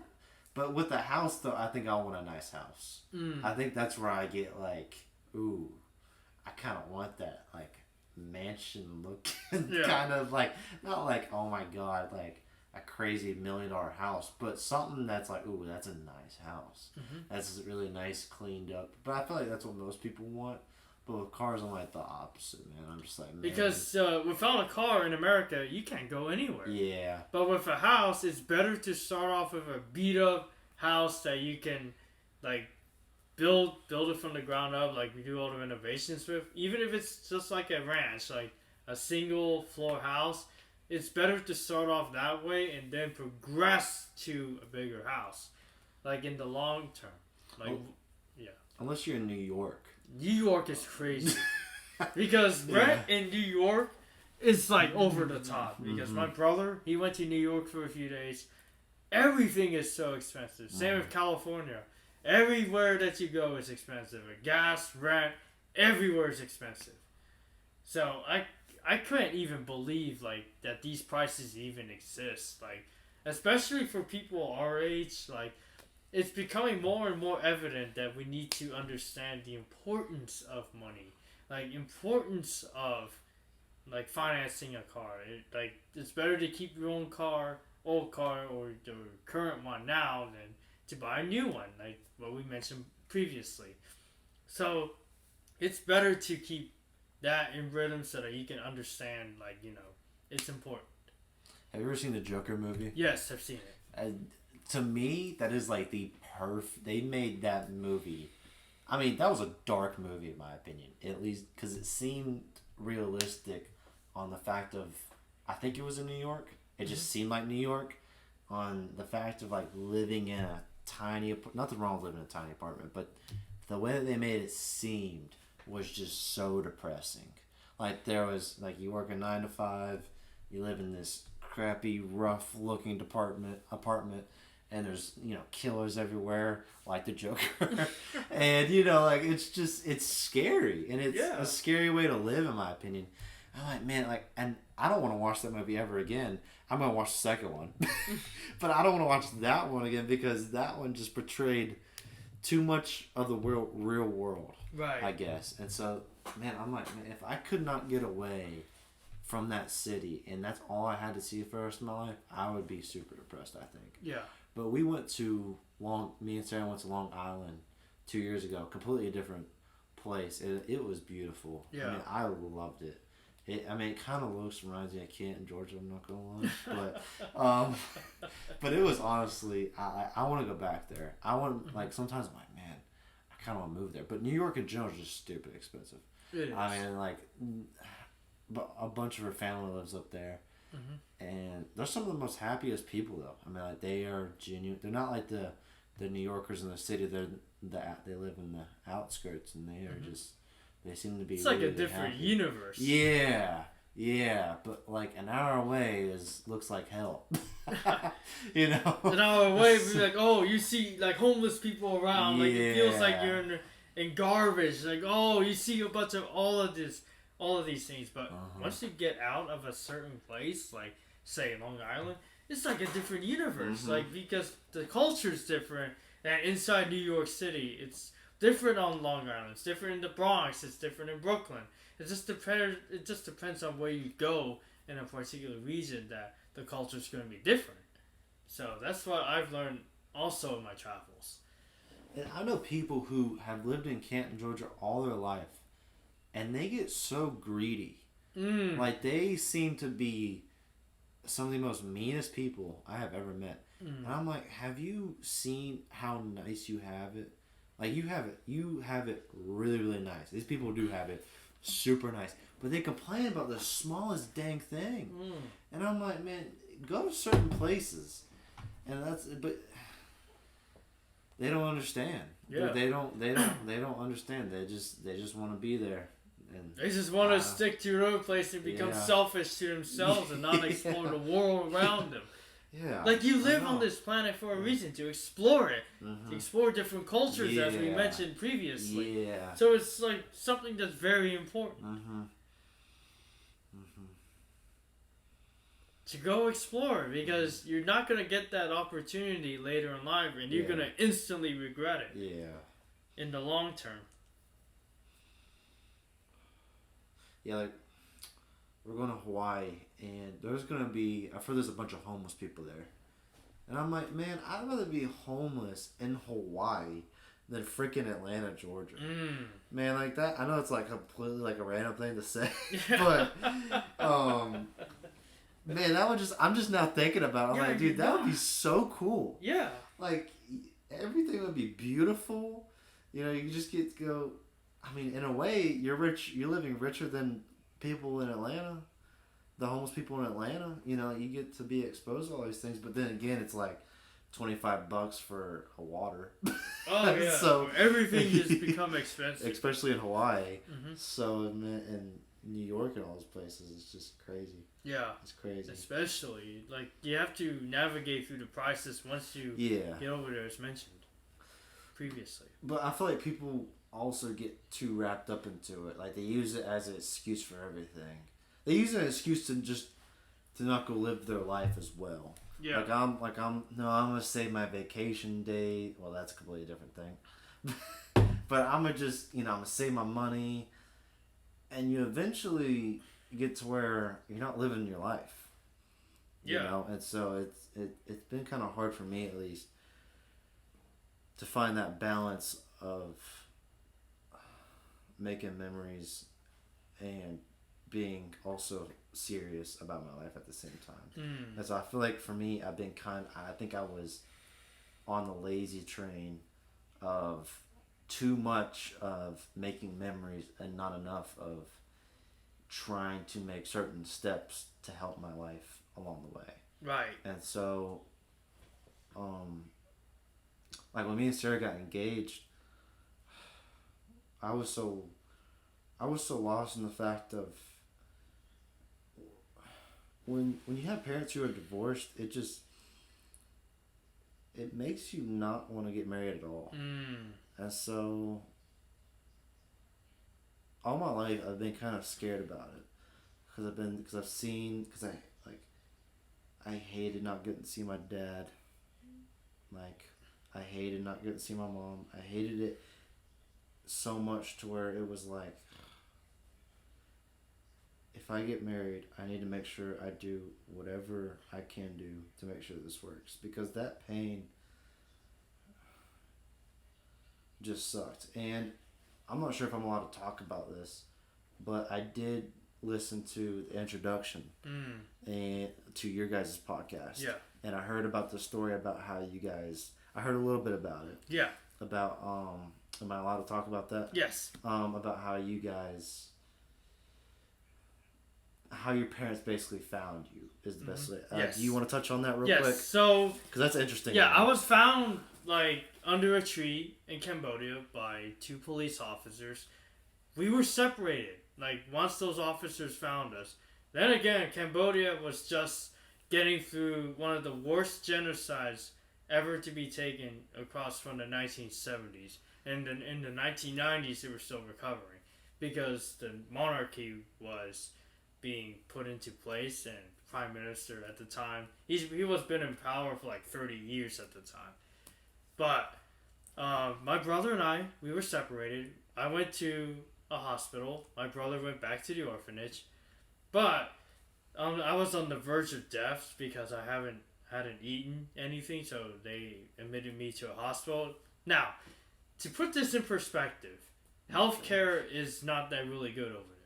Like, there's a limited amount of medicine. Healthcare is not as good as America or anywhere, so I had limited options. But I'm lucky to be alive. And then a few months later, this was back in September. I was reunited with my brother in the orphanage. And then September of '99, that's when my parents flew from Marietta, Georgia, out of all places, to come pick us up at the airport. To pick us up from Cambodia, from the orphanage. And that's where I ended up here. So, like, my adoption is one of the last outside adoptions in the country. Because right after my brother and I got adopted, the communist regime over there, which is a dictatorship, like, not as bad as, like, North Korea, but it's still bad. The dictatorship basically banned any outside adoptions. So my brother and I were extremely lucky to be here and adopted, because who knows what God could have done. Yeah. Because I feel that God basically brought us here for a reason, to fulfill His word and our purpose and that stuff. And He also brought my brother and I together after being separated, because who knows what could have happened. I wouldn't know I would have a brother. Yeah. At the time. So I think that was God's gift for that. And here I am complaining about my parents' divorce. Dang, I'm sorry about that. That's a cool story though. It's good that you get to tell. I'm not gonna lie, that is a pretty that kind of inspires me in a way. Yeah. Honestly, it does. Am I allowed to ask? Yes. Do you ever wonder about your birth parents? Yes. Okay. I get asked so many questions about that. So currently, I have no success about finding out who my birth parents are. However, I'm still looking at Ancestry and for taking DNA swaps to see who my actual parents are, and so far no results. So we're still trying to figure out that avenue, my brother and I. Oh my But gosh. I did look at my DNA between my brother and I, and then it found out that we are siblings. That's good. Yeah. I've heard you guys look like exactly alike. We do look exactly alike. Colin called it scary in a way because I think he said, did he get to meet your brother? I think once. Yeah, he said that he could not tell you guys apart. He could not. No, there was no way he could tell us apart. But personality wise, my brother's becoming more introverted. I'm becoming more extroverted, and I'm the older twin, while he's the younger twin. Oh man, dude, that's so cool though that you get to tell that story. Does it shock people at all? Or, yes. Yeah. It's kind of shocking me right now. Like, a lot of my friends do not know about this story because they don't know, because Cambodia is one of the last remaining dictatorships in Southeast Asia. Like, it's still a dictatorship. Same with Laos and Vietnam. They're dictatorships, but Cambodia is starting to become a dictatorship over there. It's a communist regime. I did not know that. Yeah, it's communist. It's starting to become communist. Which is scary because every single... Well, I don't know about every single, because you know more about history than me. Yeah, because I study it. Yeah, but from Stalin to whatever it is, like...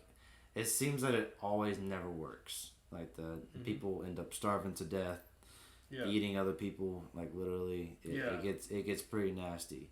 Do you think that? I think capitalism does have a lot of. I think a lot of them do have a lot of faults. Yeah. But do you think that there could be another way besides capitalism and communism? Because those are the only kind of two that I know of. There could be another way. Yeah. Like, if you have, like, a more diverse economy, like, we could make it work. But capitalism has its foes, like, obviously. But communism everything is state control. Like, the government has complete control of the economy, its politics, government, etc. While capitalism, it depends on what country you're governed at. Like, China's communist because they're an oligarchy, so the Communist Party has full control over the economy.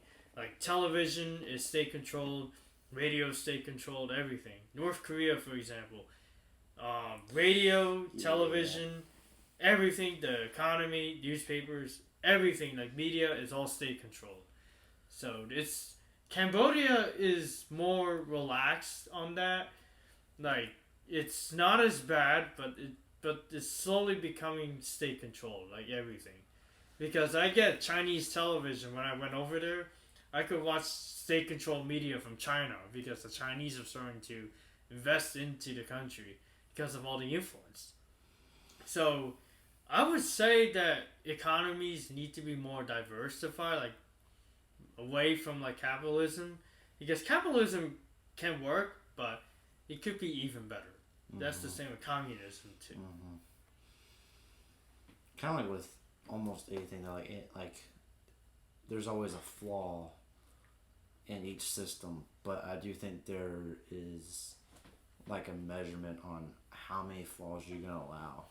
You know what I mean? And are you gonna be able to work on those flaws? And I think that's something that, you know, we as a country at least need to work on, is trying to figure out where this is gonna go. Because honestly, the way, from the looks of it, and I don't mean to be like a Debbie Downer, but it just, I don't understand a lot of it at the same time, because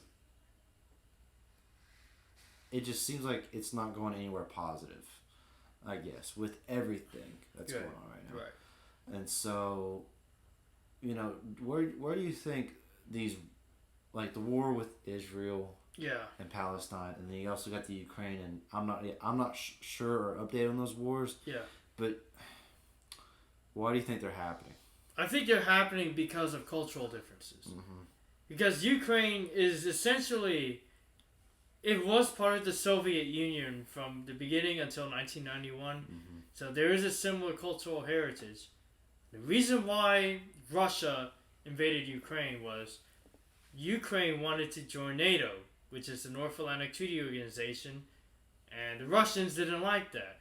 And in their view, to prevent them from joining NATO and all the alliances, they invaded. And they basically caused like this mass genocide of a bunch of Ukrainians and just people killing each other, because it's like Ukraine is like its closest neighbor to Russia, because their culture is very similar. So in that aspect, that's one of the reasons why Russia invaded Ukraine, because it was like, oh, this neighbor's gonna was thinking about joining NATO or the European Union, and we didn't like that, so we're gonna invade and to see if we'll stop them. And then with Israel and Gaza, they've been in conflict almost as long as Israel has become a country. Yeah, it's been a while, hasn't it? Yeah. Since 2021, like that was the latest Israeli-Palestinian conflict. And then the terrorist group Hamas, they basically massacred over 2,000 Israelis, like during the October 7th invasion. And who started it? Hamas. And there's been a lot of misinformation about it. Like, oh, we gotta free Palestine. Oh, no, of course not. Of course not. Because Gaza is controlled by Hamas, which is a terrorist organization. Like what you see in the media, all of that is Hamas propaganda. Like that's actually not the truth. Because like with the latest airstrike that happened, that airstrike did not happen where it went. That airstrike happened over 100 yards away, which was at a terrorist depot. That fire at that encampment was caused by exploding ammunition that Hamas accidentally set up. So that's what caused all that. So with the Israel-Gaza war, they've been angry that the Jewish state has been in existence since 1948. And all the countries, like as soon as Israel declared independence, 5 Arab states invaded. And you know what Israel did? They defended themselves. They never started a war. Some of these people, they're very ignorant. Like, I'm sorry to say, but, you know, in my perspective, I feel like the American public doesn't know their history on the Israeli and Palestinian situation. They do not understand it. Because I watched an interview the interview with Netanyahu and Dr. Phil. When he says, like, the Prime Minister mentioned gays for Gaza. Like, I've been seeing them in the protests. Like, these people, they don't understand that if you are gay and you are in the Gaza Strip, you are going to be shot in the back of your head. Like, you don't understand that. These people just don't understand the truth. And they're very ignorant about not telling the truth. Like, they even don't know what they're protesting about. And that's why we have to learn from history.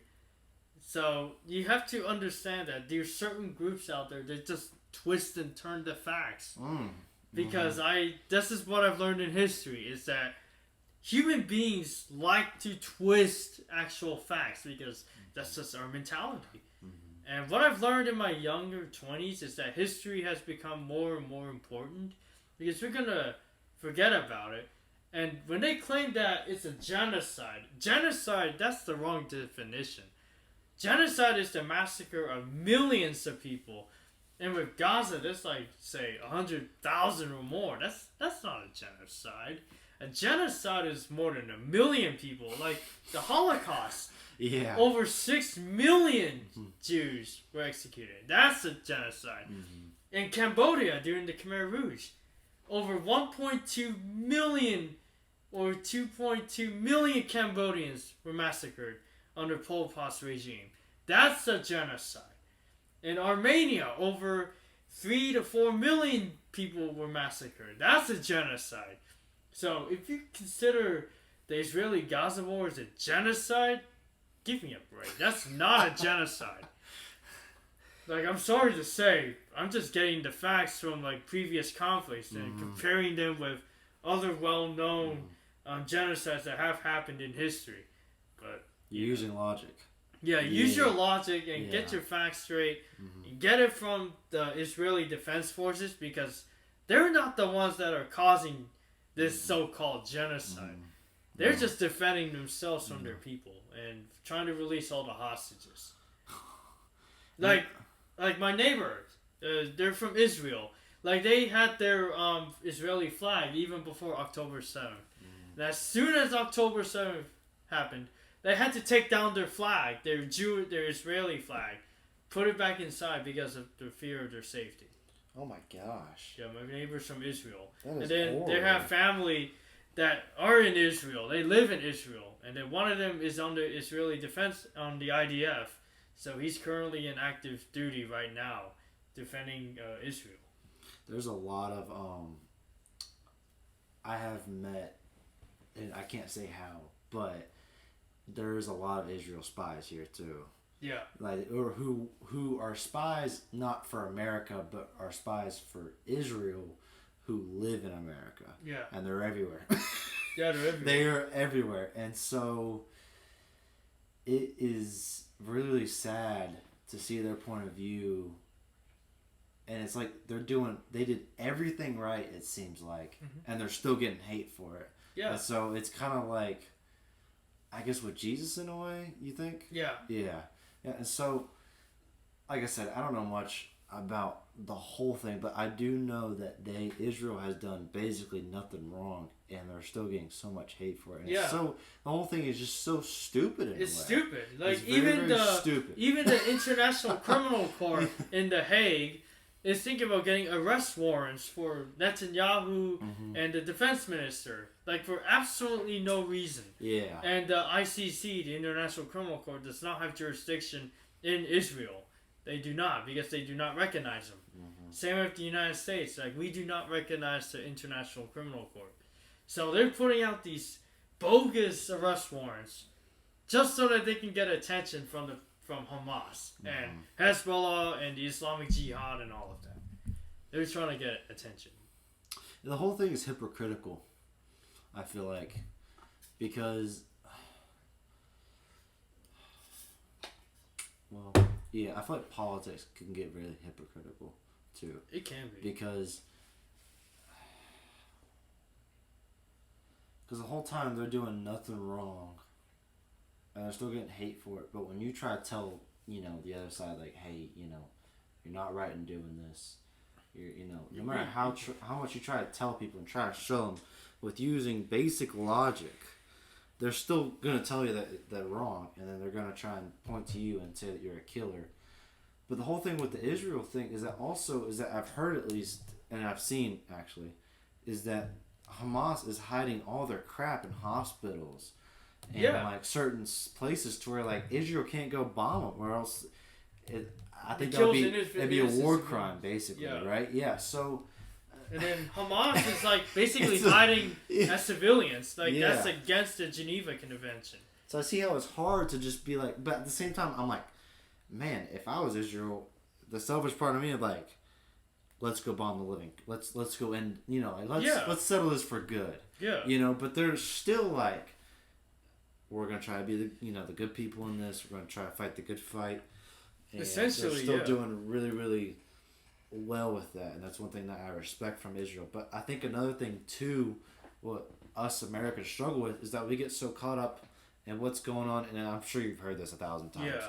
But it's true, is that we get so caught up in the Ukraine Russia war, which I think I understand a little bit more on that, but it's still like weird in this day and age of about a war happening. And Hamas and Israel thing is that we get so focused on there, but we're not. Our country, in a certain way, is suffering. Yeah. In certain places compared to other countries, and so I don't know why we can't just focus on ourselves and like for once, because that's all that's what America. That's the one thing I love about America. Yeah. That's one thing that's like, we gotta take a step back here, and we gotta like seriously pump some money into here and stop giving all this money to Ukraine and all that stuff, because. Man, it's not, and Russia doesn't like that either. They can't stand that we're giving money to them. So it's just, you gotta have a balance. You gotta have a balance. Yeah. Like how much money you're gonna give in military aid, but I've read somewhere that the U.S. wants to stop sending arms to Israel because of what they're doing to Gaza, which I think is stupid. But they'll give all this money to Hamas. Ukraine, yeah. And then Hamas, they want humanitarian aid in there, but Hamas just steals all of it. That's the thing.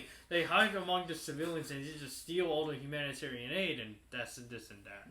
So it's like, you gotta get your facts straight.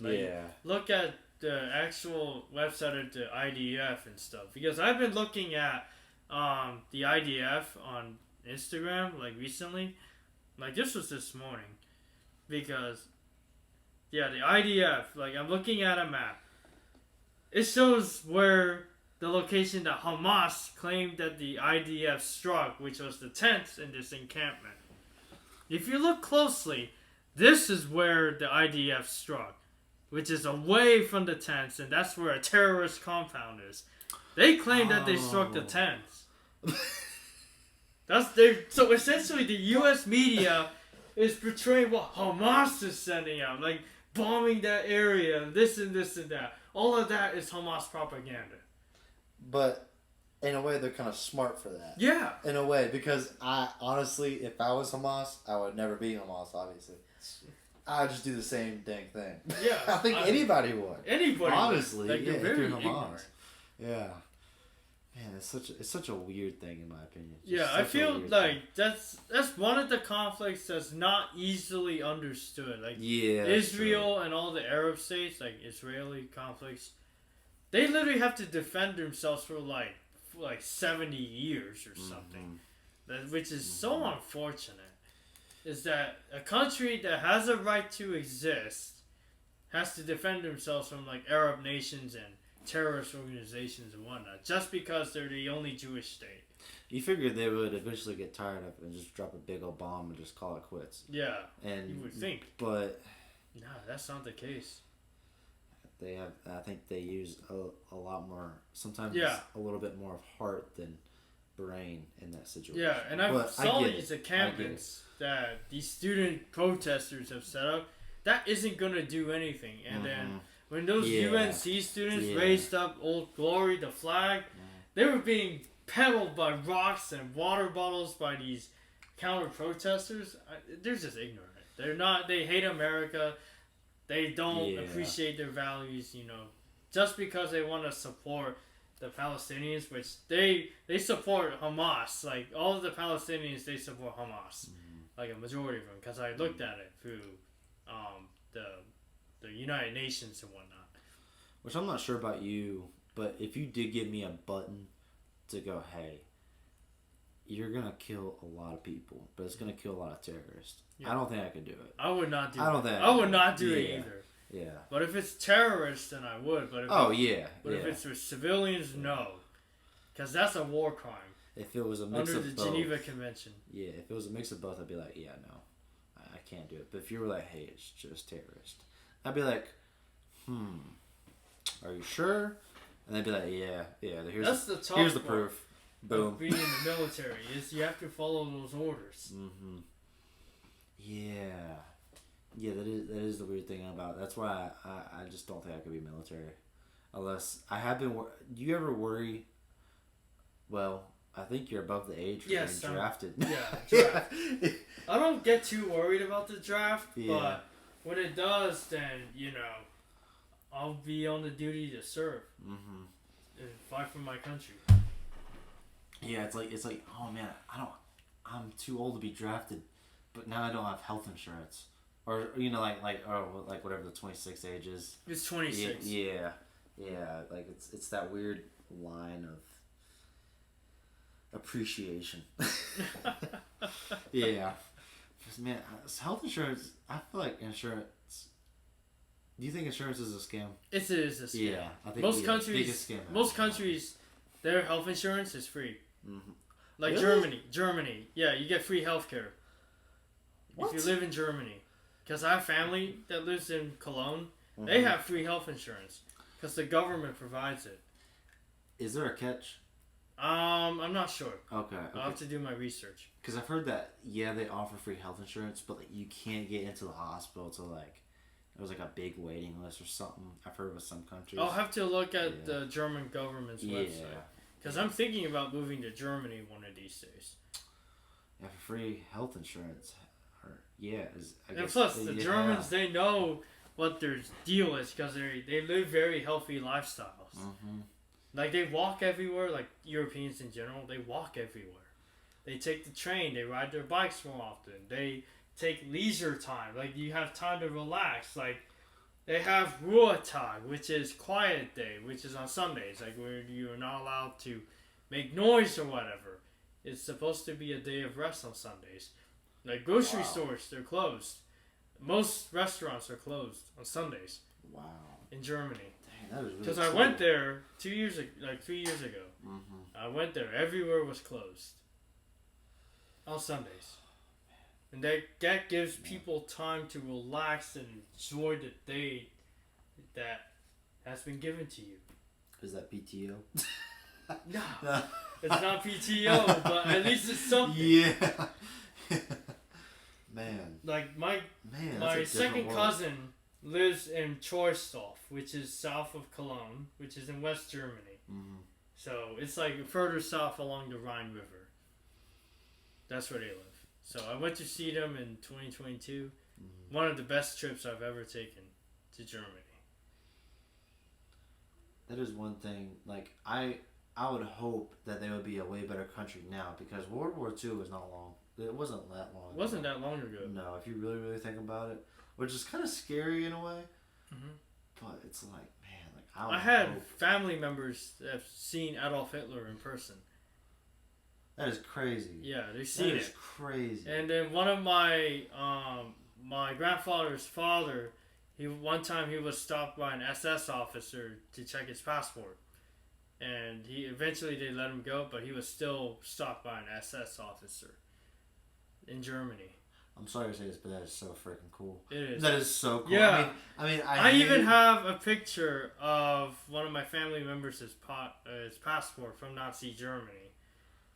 Oh my gosh, man. Yeah, it's very fascinating, and I had to wear gloves when I held it because it was such important it was an important piece of history. Deutsches Reich. That means the German Reich. And it does have the The symbol eagle. on it. The eagle. Yeah. And that's him right there. Wow. Wow. That is so cool. In my opinion. From the German I Reich. hate to say that, but man, that is really, really, that is one thing that, man, if I had a time machine and you were like, hey, one place you would like to go, I'd probably want to go there just for like one day, just see what it was like. Mm-hmm. Just to see like how in the world could the world go from like from that, I guess that country was at peace at first, right? Like early Germany in the early 30s, they were at peace, and then when Hitler invaded Poland September 1st, 1939, that's when it all began. Oh my god. That's because Germany wanted to defy the Treaty of Versailles. They wanted to get back on its toes. That's why Hitler came into power. Oh my god. I would have wanted to meet him just to see how crazy that guy was. Mm-hmm. Just to see what in the world made you... I mean, he obviously had to have his reasons for whatever bullshit reason that was. To make himself feel better. Yeah. But, like, man, like, what in the world... Why? Yeah. Like, why? Like, man, I don't... My brain can't wrap around that, I guess, is what he did. You know, like, and 6 million, and I looked it up on YouTube because I get nerdy about it sometimes. Sometimes I go down that rabbit hole of the nerdy history stuff. But I'm like, somebody said 6 million is a number. But once you really think about it, just one person is enough to get, like, to cause a lot of damage. Like one murder can cause a lot of pain. And 6 million of them. That's crazy. That's like over the top. Like, yeah. In genocide, that's a genocide right there. And then like with Stalin, like Stalin was bad. Like, yeah. Because he caused the deaths of over 6 million people back in the early 30s and even into the late 20s because of a famine that took place in the early years of the Soviet Union. Like they would, and I don't mean to get explicit, but they would like trade their like parents would have to trade their children so they could eat them or something. Yeah, like, it was that's bad. Crazy. That's how bad the Soviet Union was, and that's what led Stalin up to murdering millions of people in his regime. Man, that is just... And then Khrushchev, right after Stalin, he was just as bad. But it didn't mellow down a bit until Brezhnev, Chernenko, and then Gorbachev. Then that's it. Could you ever imagine starving to death? Yeah. Like, could you ever... I couldn't imagine that. That's what's happening in North Korea right now. Yeah. Because there's people that are starving to death all because of the Kim regime's greed and how their economy's working, because their economy's not that good. And like they had a famine in the early 90s which caused like millions of deaths in North Korea. And even their leaders are worshipped as gods, which is ridiculous. That is so ridiculous. It's like a cult of personality, just like what happened in Stalin's regime. Because Stalin's regime was basically a cult of personality. Yeah. Then the Kim regime is now like the Stalinist way of North Korea. I'm surprised nobody ever planned... I'm sure people plan to kill him, but I'm surprised it never happened. Yeah. You know what I mean? Because eventually, like, you can't be secure forever. Like, in my opinion, at least. Right. Unless you just never go outside, you know, like, you never do anything. Which might have been what they have done. I don't know. But I guess if you're looked at as a god in a way, still people will hate you. There's still going to be somebody who's going to want to kill you. Yeah. And I'm just like, man, like, how? Because hunger is a very... It's like a very weapon. powerful thing, yeah. It's a weapon. Like, if you abuse hunger, they can use it as a weapon. Man, I could not ever imagine that amount of pain. I get pissed if I miss lunch. Oh yeah, you get hangry. Yeah, it's like having that feeling. Of being hangry. I get so mad so easily. I'm like, man, like I couldn't imagine how crazy I would get if I did not have any food whatsoever in my life. Because Man. food is like a privilege. Yeah. Like we're so grateful to have food on Yeah. our tables. Like not a lot of families have food on their tables, and so they have to rely on food banks to get their meals. But do you think that I at least think that even though I'm overweight and stuff like that, and I love fast food, do you think that fast food is a bad thing? It is bad. Yeah, I think it's In Europe, some of the stuff that they put on in our fast food is banned.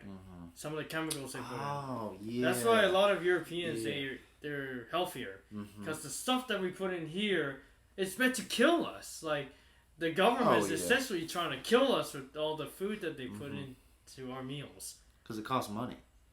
They're trying to go cheap. They're trying to.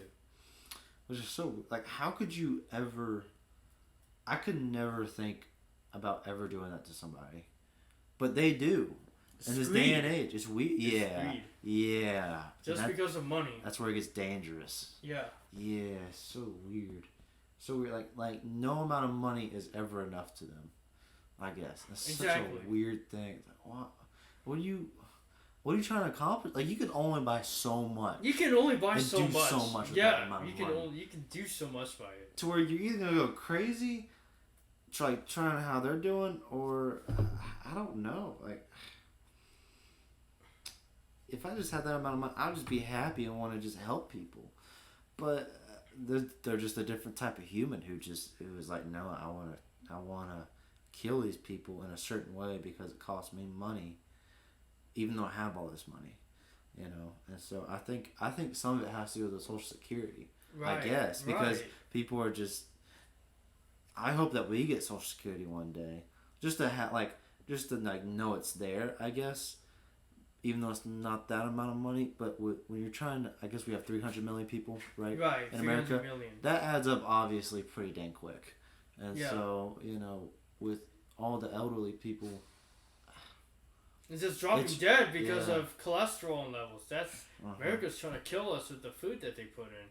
Like, even I'm trying to cut back on fast food. Like, they put this chemical in there that makes it addicting. So I'm trying to cut back on fast food. And trying to work out more often, but like gym memberships, they're expensive. Like I can't, like haven't been to the gym in so long because it's so expensive. I can't even do like normal workouts like strength training, cardio because it's too hot or whatever. And it's not even a conspiracy or anything. I think it's just plain true because man, it's something that there's something different about when I go to Bojangles and I get me. Chicken biscuit with some seasoned fries. I love the chicken biscuits. And that dang sweet, large sweet tea, man. And then I buy me something from the grocery store, like just regular chicken and rice. It's not the same. It's not the same. It's not I mean, that's not the same food, obviously. Obviously. But it's still something's different. Something is really different. Like, there's like crack in it or something, and yeah. It's scary, I guess, in a way. It scares me, and I think it's something that people overlook. Yeah, it often gets overlooked. Yeah. Like, we just don't understand it. Or people talk about it, but they're just like, yeah, that's just the way it is. Yeah. And then go right back to eating fast food. Like, I've cut down on my fast food quite a bit compared to... Because last year, dude, I was eating Bojangles every morning. Every morning. Man, my wallet drained. Like, I'm trying to cut back on my spending and my transferring habits. Like, it's hard because everything has gotten me so expensive. Like, I had to return a full set of golf clubs like 2 days ago because it was too expensive. And then again, I already had one sitting in my garage, so I had to return that. At least I got $200 back, but still, it drained out of my savings. Like, I've been getting more poorer and poorer because of it, because of these prices.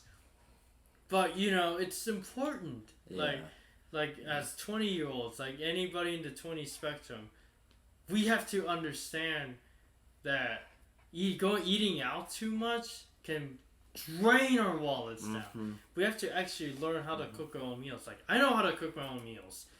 And yet, I still have that addiction to go out and get a bowl of Chipotle or something. Like, it's ridiculous. Like, it just drains your money. I think that we also need to like I think I kind of want to learn because Sarah was showing me at the back of her house, over here, about all these like plants that are, or like she's having. There's about to be a bunch of blueberries that are about to be grown. Yeah. And I'm like, man, dude, if everything went down tomorrow, and there's no more food, it's right. Like we could go get food right there. Yeah. Right outside. You can pick it out, and it's organic. So now I'm kind of like, crap. I need to at least know 5 different things to grow, because what if things do get bad? Because I didn't think things would ever get bad, and then COVID hit, and then it's just like, oh, well, that's just how it is. Yeah. And it's just like, no, a year ago everything just seemed all dilly-dally and fine. Yeah. Everything was fine, and then just something about that was horrible. Yeah. You know, and so it's just, it can change like that. Like it can change so fast. Mm-hmm. It's not even funny. And the next day, you don't know. But I don't want to like live Right. in fear or anything. Right, but I want to at least be like, okay, like I need to keep this in the back of my mind and kind of figure out how to grow food, water, and shelter. Like how to get food, water, and shelter without relying, I guess, on the government. Right. Guess, you know what I mean? It's also better to get something that's organic because a lot of my groceries that I would go to, everything's organic. Yeah. Because I'm not trying to put like hazardous chemicals in my food or whatever. No. I'd rather get something that's organic. Like a lot of the food that I cook is organic. Like Trader Joe's has been a huge blessing. And I suppose the organic section of most grocery stores like Publix and Kroger or wherever you go shopping at. I would highly suggest to my listeners to get organic meals because if you eat organic, there's a good chance that none of these hazardous chemicals would get in your food. Yeah, and it's just, you feel better too. Yeah, like, you feel more energized. Like I'm starting to exercise more often. Like I went golfing earlier today. I felt so much energy, and now my back is sore from it. But I see a benefit in that because I feel healthier. I feel more energetic. I've been losing weight. Like I'm trying to lose weight. My goal is 148, and I'm slowly getting there. But motivation is what is keeping me from working out and stuff. So I've been trying to motivate myself to actually go to the golf course, go play pickleball, go on a run or something. But it's been kind of difficult. But especially in your mid-20s, like you have to develop that routine, as we mentioned previously. Yeah, man, that golfing is such a workout. I didn't realize how hard, like we talked about earlier, how hard it is. Like how, like I can't. That's one of the. I've always been able to play sports to a basic certain level, but golf I have not got. Golf and soccer. Yeah, yeah. Golf and soccer is just, those two sports have just been like, I can't figure it out. Yeah. This is like one of those things where I would probably have to almost pay somebody to help like guide me and figure out how to freaking hit a golf ball. It's a really hard sport in my opinion. Yeah, it's hard. Yeah. Like I went golfing on Saturday, and I did 18 holes. That was probably one of the longest times that I've played it. Like it's long, but you get tired easily from being out in the sun all day. And it was such a beautiful day too. Like when I went, like it was just beautiful. Plus, golf is an expensive sport because I paid $45 for a tee time, so at that particular golf course. But there's like a few public ones around the area that I'm trying to go to, so but that's reasonably priced at, and it's usually better to go in the late afternoon because that's when the prices are usually lower. And the cart fee, it depends on the facility. Some will charge you the cart fee, others will include it with you.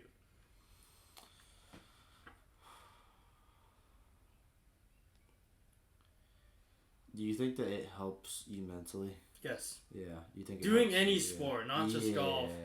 Pickleball helps. Pickleball really does. Yeah. Like my paddles, they're in my car, for example. Like I always keep my clubs and my boards just in case when I go work out. Like I mountain bike as well, so that also helps. It's also good cardio wise. But Yeah. any type of sport will do. Like I've been trying to get into different sports. Like I would love to have joined you at the driving range one of these days, and I'll teach you how to swing an actual golf ball one of these days. That would be nice. Yeah, because I can teach you. I don't think I'll pay $45 for an entry fee though, or whatever it is. I don't think I could do The range that. fee, the one that I go to for 110 balls is only $16. Oh, okay. The range that I go to, it's in Marietta. 110 balls. Dang. It's in Marietta. Okay. Does 110 balls go by pretty fast? Yeah, though? they go by fast. Yeah. But Okay. that's where I was earlier today, even before I decided to come up here to record this episode. Mm-hmm. So that's where I've been, and I'm still a little sore from that, but who cares? Oh, It's just a workout's just a workout. You feel better being like I at least feel better if I'm sore. Yeah, because it molds you from the ground up. Yeah. Like, you become a better man once you work out. That's what I learned. Like, you build yourself from the ground up. I feel like you accomplished something. Like you really did. Yeah, something about like today. Honestly, I've been off this whole week from working at Home Depot, and I haven't felt like I got to really have any lazy days because I've been eating like last night. Dude, we played pickleball so much to where it was like, oh man, but it felt good knowing that like I did something and that I kind of earned sitting down. Like even though it was just pickleball, it was just something about like it was about getting my body moving and feeling healthy in a way and feeling like I worked hard for something, even if it's physically, something as simple as pickleball. It really helped me be like, like I'm allowed to sit down. Like I earned it in a way. You know what I mean? Yeah. Yeah. For instance, today I burned 574 calories just by playing golf. And then on Tuesday, I burned 635 calories just by playing golf. Damn. And then pickleball on Sunday, I burned 576 calories. And then on Saturday, I burned 555 calories playing golf. Oh my gosh. So there is a benefit to it because I keep track on my Apple Watch. Mm-hmm. So it tracks all the calories that I burned. So every time I feel better. And you enjoy it. Yeah. It's something that's even better. Something that you enjoy. Yeah. Yes, yeah, because man, I could play pickleball all day, it feels like. Yeah. And just nonstop. And I thought I could play golf all day too. Golf is addicting. Yeah, it's addicting in a good way, I feel like. Well, that's I'm starting to get into it because I'm addicted to it. Yeah. But I gotta watch my financials in that area, Yeah. Yeah, I even sometimes have a hard time even playing like mini golf. It's like your technique. Yeah. Because when I putt on the putting green, it is a technique. You have to align with the hole well, and it requires a lot of geometry in your head and the perfect position where you hit the ball into the hole. Mm-hmm. So that's why I practice a lot on the putting green after I do a quick workout on the range itself. Yeah, I took me and Sarah. We've gone on a couple dates doing mini golfing, and sometimes we get like really competitive, I guess, in a really good, healthy way. But sometimes I'm like, man, like yesterday I got so frustrated to the point to where like I was getting mad at myself so bad to where like I almost like had to leave instantly at pickleball because I just kept on messing up. I was like, crap. So like it's healthy, but at the same time I was like, crap, like why am I not enjoying this moment? Yeah. Like I get to play pickleball and it's kind of like to do this. You get to do this. Privilege. Yeah. Because it gives yourself to have like a social time. Yeah. That's what golf too and some of the other sports I do. Like it gives you that social mentality. But do you think there's a benefit, like, I think at least there's a benefit to having your alone time, though? Like, I think that can really, I think I find myself a lot of times needing alone time. And it's important. Yeah. It's important to have solitude. Because Jesus was alone for 40 days because he practiced silence and solitude. That's something that us in our 20s need to understand. since this is the 20s Experiment podcast, Yeah. but it's something that we have to learn young. Like, it's important that we have to be silent, explore silence and solitude. Mm-hmm. Because when we explore silence, our mind clears up. Mm-hmm. Our matter of thinking clears up. Mm-hmm. Like, everything. And being alone in your room or wherever, you have the mental clarity to think about how your day is going to go. What am I going to do? How I'm going to live it out to God's word, doing a bunch of stuff.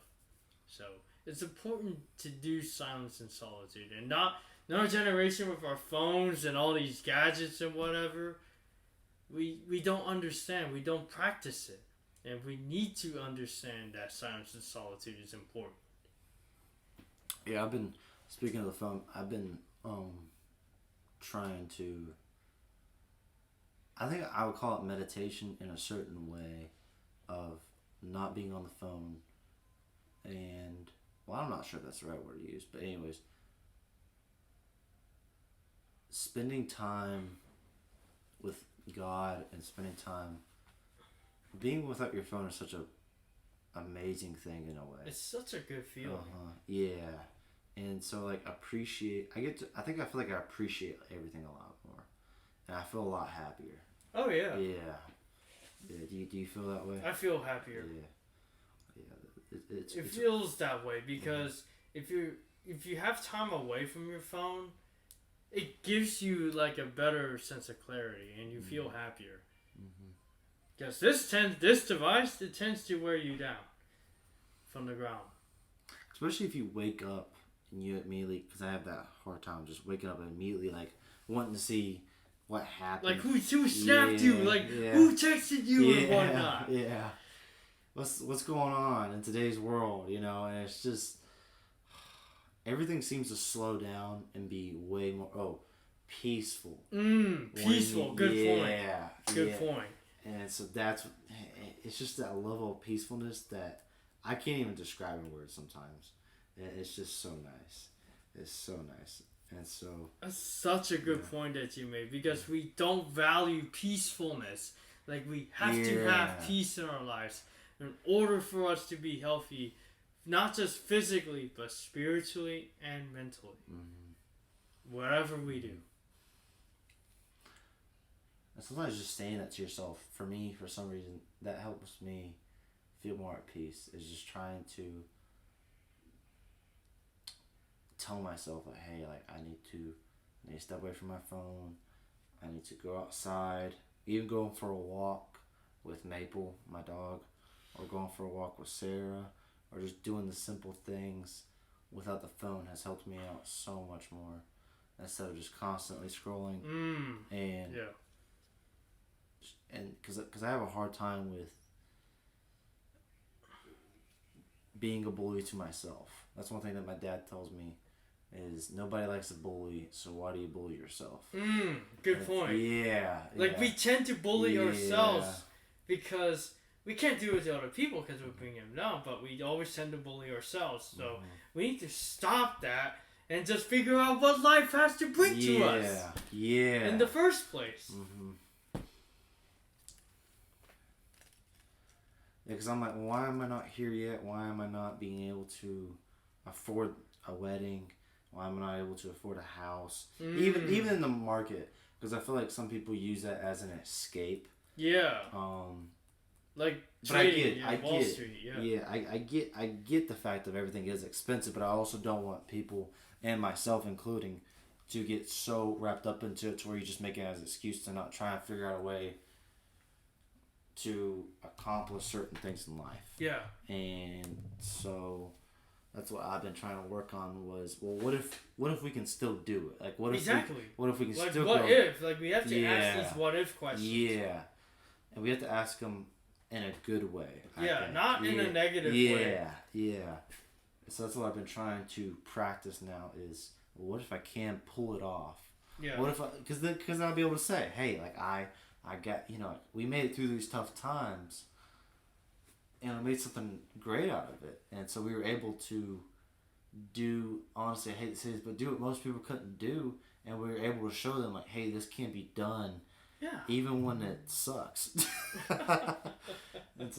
That's kind of what life's all about in a way, you know. Is that's one thing that I've been kind of striving for now, is because I used to just hate work, whether it's at the Home Depot or anywhere, just because I think I was just lazy. But now I'm like, ooh man, like having these 5 days off was kind of out of my control, but now I'm like trying to email my manager, trying to like be like, hey, how can I get more hours? You know, so how can I save more money? Even though I'm not making a lot of money at all. I'm making not that much money, but it really is not about how much you make, but how much you spend. Because even if you make 40 grand a year, you save most of that money. I mean, you're setting yourself up for success. I've also learned that a majority of us live paycheck to paycheck. Yeah. Like those that are living have a salary of $100,000 a year, they live paycheck to paycheck. And same with those that are $200,000 are living paycheck to paycheck. Which kind of surprised me too, that most of America does that, and it's stupid. That a lot of these wealthy like people, they live paycheck to paycheck, even though they have like make $100,000 a year or something like that. It's just crazy to think about. It is, because I think they're like, oh, well, I deserve it. I make this amount of money, and then they're happy about splurging on like a new car and stuff like that, and then however long it takes them, they'll eventually be like, oh man, what am I doing? Yeah, it's like, so what are you doing in the first place? Yeah. And then now it can lead to suicide. It can lead to a lot of, I know some people who, I don't know them, but I've heard stories of people who commit suicide just because they had to file for bankruptcy. And it's like, stupid. Like it's the burden that people have to feel. Yeah. It's crazy. Like, it's so sad to think about. Like, you know, like men, we do not have purpose. Like people that are in these situations, you find no purpose, as mentioned previously in this episode. All right. Well, I appreciate you being on this podcast. I appreciate it, Ian. Thank you so much for being here. It has been a big pleasure with having you on. I'm getting a little tired though. I have the feeling too. It has been a very long day. I have been in the pool all day. I really like summer. Yeah. So, is summer your favorite? Yes, it is. Yeah. So thank you for being on here. Again, I would give to you guys listening, go give the APE, All People Everywhere podcast a listen, please. And the podcast, the 20s Experiment podcast, is where we talk about the experiment on how 20-year-olds have faced life's challenges and their perception on life. I am your host, Zach Warner.